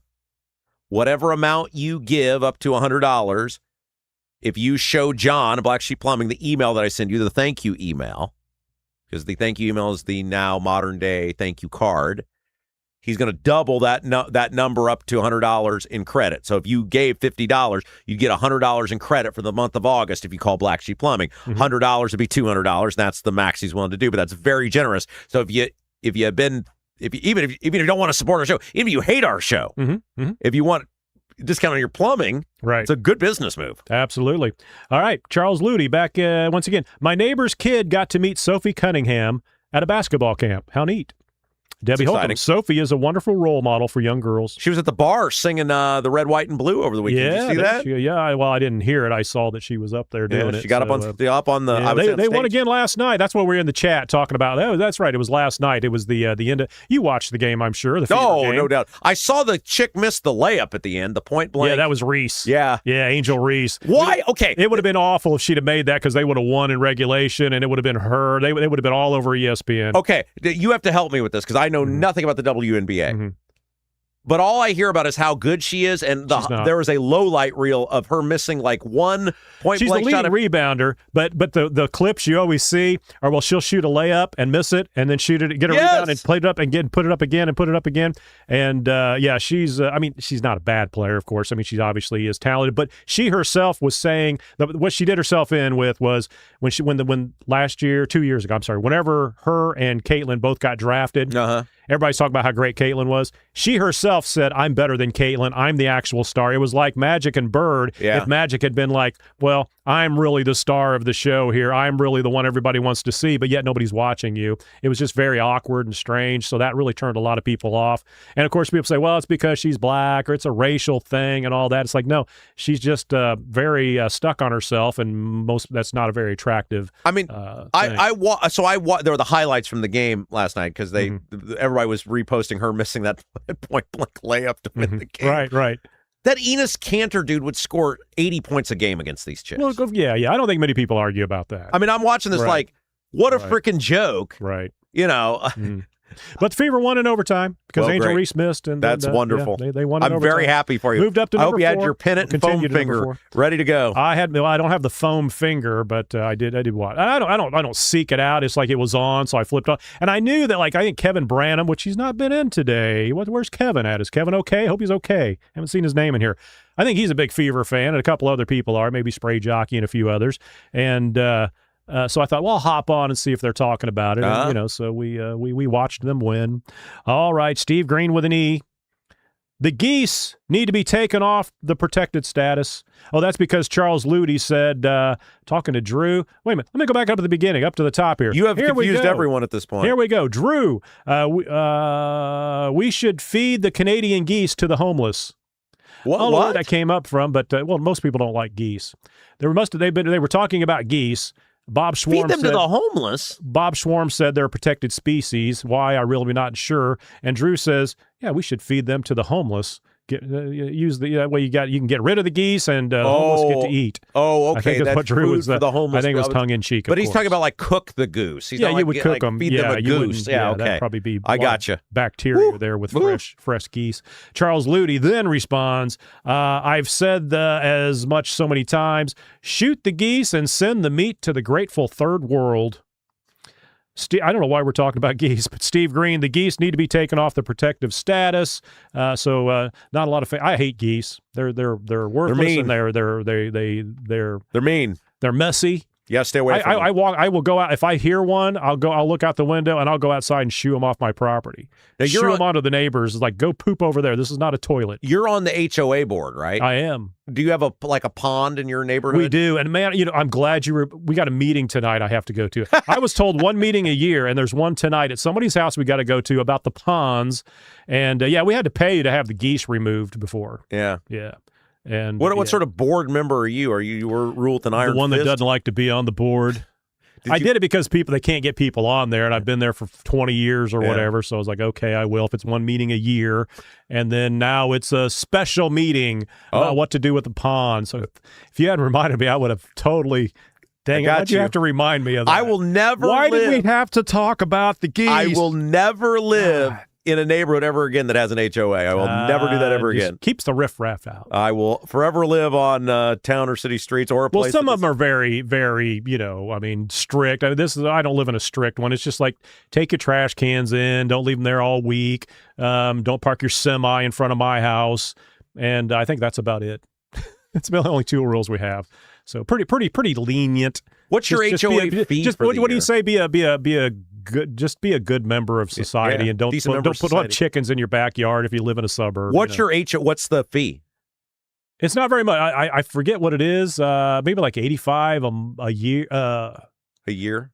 There's no way it's a month. No, like a year. So it's not very much at all. We keep. I'm the one who votes against. Like when every year they have like, okay, here's what the budget is. Yeah. Here's what the Christmas lights cost to put on. Do we really need Christmas lights on the sign out front? Is that something that's really necessary? Well, we've always had it. I'm the Rob Kendall of the HOA when it comes to the budget. Yeah. They never agree with me, but they don't raise it. So as long as they don't raise it, I'm okay. Okay. All right, very good. All right, continuing on.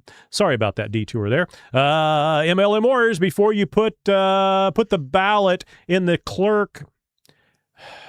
Let's continue on. Theller, hard to prove incompetence. I usually just assume it. We're talking about the voting. Yeah. Robert Schwartz. Now, let me understand. We receive a receipt for our ballot. Aren't the actual votes supposed to be anonymous? Can a ballot be traced back to the specific a voter? Well, these were absentee ballots. They were the actual physical ballots. Mm-hmm. That's why they disputed them, Mm-hmm. because they were the physical ballots. Mm-hmm. My issue is, first of all, I don't care whether they're in person, out of person. Doesn't matter whether it's mailed in or not. If you do the thing, your vote should count. But Deery said at least 3 of them were votes that were cast in person. Mm-hmm. That's unbelievable that you Mm-hmm. can cast a vote in person and it gets thrown out because of government incompetence when you went above and beyond. You went in person and voted. That's unbelievable. Rusty, no, that's not Rusty. Robert Schwartz, if you have an HOA, are you even allowed to park in your driveway? And again, some of them I understand. Usually the more expensive houses, I would assume, are very strict about their certain HOA. Ours is not. It's not like, and that's why it's like I'm on the board. We don't restrict things. I mean, you know, you certain things, just be a decent member and, you know, whatever. I mean, it's silly to, but I guess some of them are more outrageous than ours. So now the MLM Warriors makes a little more sense, where it says, before you put the ballot in the clerk's hand, the clerk has always signed my ballot before I placed it in the box, is what he's saying. So therefore, that would be once the clerk signs the ballot, puts it in the box, it should be a legitimate vote. Here's what's wild about this, though. Diego Morales, and there's a group of people that want to return all the voting to paper ballots. Mm-hmm. Can you imagine what a mess that would be? Look at what you're dealing with here. If every ballot was a paper ballot. And they'd never lose them, of course. Every ballot was a paper ballot. Here's another box we just found in the trunk of Margaret's car. Just unbelievable. 3 weeks after the election, we need a recount. I know there's some people that the machines, whatever. Connie Lawson, who I'm not a huge fan of, but she said this when she was Secretary of State after Trump got elected. Because remember, it was like the Russians, this and that. She's like, you cannot, she said it's basically impossible to hack an election system if you have voter ID and you don't hook the machines up to the internet. As long as you don't do those things, it doesn't mean there might be a mistake with the machine, but in terms of like hacking an election, like it's basically impossible. And I get that some people have a fear of the machines and whatever. There has been no history of any of that here in Indiana, or allegations that any of that or viable allegation of that in Indiana. As long as you got to show the ID. Why you would all paper ballot? Can you imagine trying to do this race that was decided by 3 votes if you had to go back and review all those ballots? Unbelievable. No way. All right. Your interview with Spencer Deery, T. Heller, Tom. Thanks to Rob for this exchange with Spencer Deery. Steve Green with an E. Deery's segment was on point. A driver, good interview. McLovins, great segment. Bob Schwarm. Now Copenhaver needs to come on and tell us what she thinks about legitimate votes being thrown out. Copenhaver ain't coming on here because I'm going to ask her why she left Todd Rokita's office and went to Micah, and she don't want to answer that. She ain't never coming on here. Did you ask? No. Maybe she's got a prepared statement for you. Maybe she's ready to roast Rob. She went on with the other guys. Oh, okay. We won't get into the other guys. We won't hurt their feelings. Which is fine, whatever, but she ain't coming on here because she don't want to answer that question. Steve Green with an E. BlackRock should be treated as a monopoly at this point. Josh Richardson. Now Chuck knows what... Okay, now we're on to the Chuck Pullen interview with WJOB. Chuck, WJOB. Chuck knows what kind of shirt to wear. Let's go. He had the Hawaiian shirt. Hawaiian shirt. Chuck's an awesome guy. Charles Ludy. Could be confused for Chuck Ludy. That shirt is trippy. Gravity Hill Gambler. Is that Wilson from Home Improvement? So they're talking about the guy. Remember, there was the dude that Tim the Tool Man would go talk to at the end of every episode for some sort of life advice. I think most people know who Wilson is. And you could only see his eyes. Like, you never see him until the end. I think they finally brought him out from behind the picket fence. Yeah, McLovins. We were talking about wearing Hawaiian shirts for John Rust's party. Oh. Lucas Notorious, did we happen to have an overabundance of cloud seating up there recently? Blame the cloud seating. Bradley Scheidler, wish we had just one positive reason the taxpayers in this state would want a data center. Give us one reason. Yeah, give us what the hell does a data center do? With all the abatements, I'm very confused. Yes. MLM Warriors, 51 chatters. All right, we got 51 chatters. Oh, it grows. Lucas Notorious, linemen are the true first responders. That's right. Linemen think about all those people that had to up. get out and do that. Yeah, God that's bless right. you people. MLM Warriors, 52 chatters. All right. LD Stoltz came back from vacation on Friday to find half of Noblesville underwater. Thankful we are on the other side of town of Noblesville, but prayers for all those having to deal with a mess. Yeah, I used to live up in Cicero, and whenever it would get bad, you'd have to go up State Road 19, and right underneath the railroad bridge, right in front of, and I can't think of the name, the bait shop there, the canoe place, it's like Schwartz or something like that, and it would always flood right there, and you'd always have to go all the way up around 37 and all the way around the north side to get to Cicero because Noblesville would never fix their flooding, and apparently still haven't.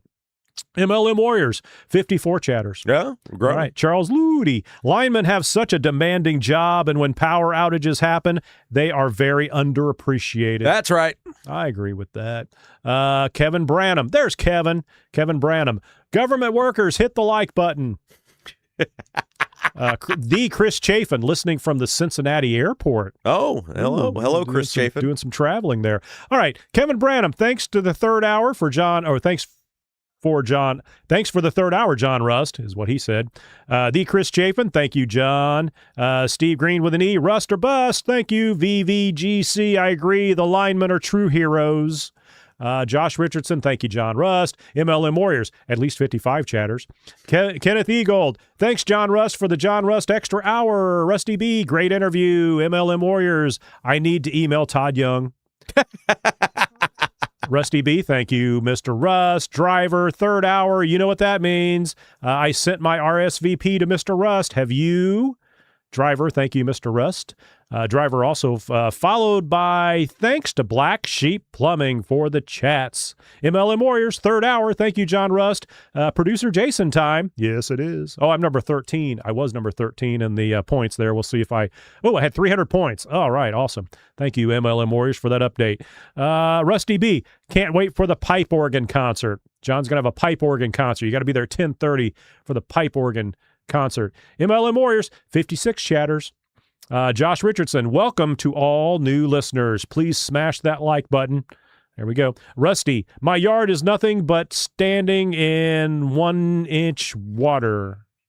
1 inch deep water. That's not good. Yep. Let's see. Okay. And then, the last one here, because I know you got to go, Rob. The Chris Chafin, on the betting markets, Bo is a huge favorite. Not even close.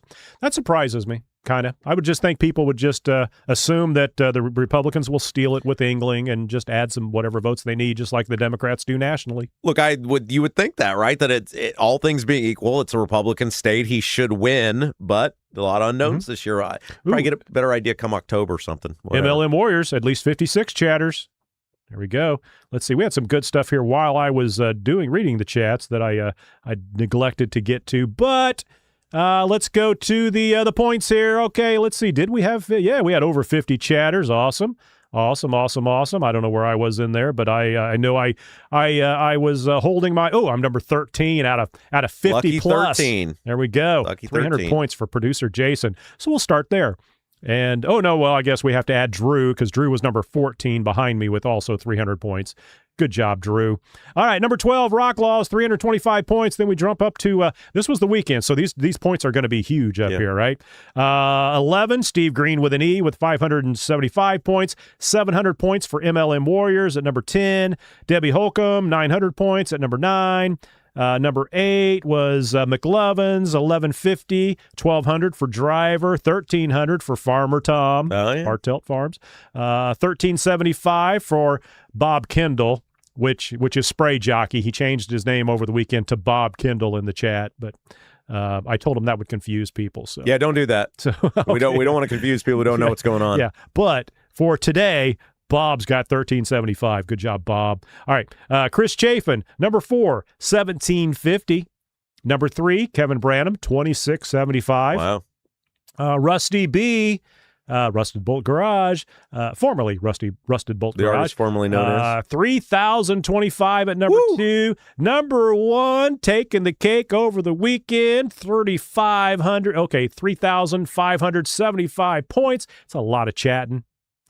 Number 1, Josh Richardson. Wow, congratulations. Good job, Josh. I think MLM Warriors might have turned his off at some point because he wanted to let everybody else in on it because MLM's all over it as well. So thanks, guys. It was a fun weekend in the chat. Rob, you ought to pop in some weekend and say hey to the folks. Woefully busy. I understand. All right. Well, that's going to do it for me. Thanks for Black Sheep Plumbing, John McKinney.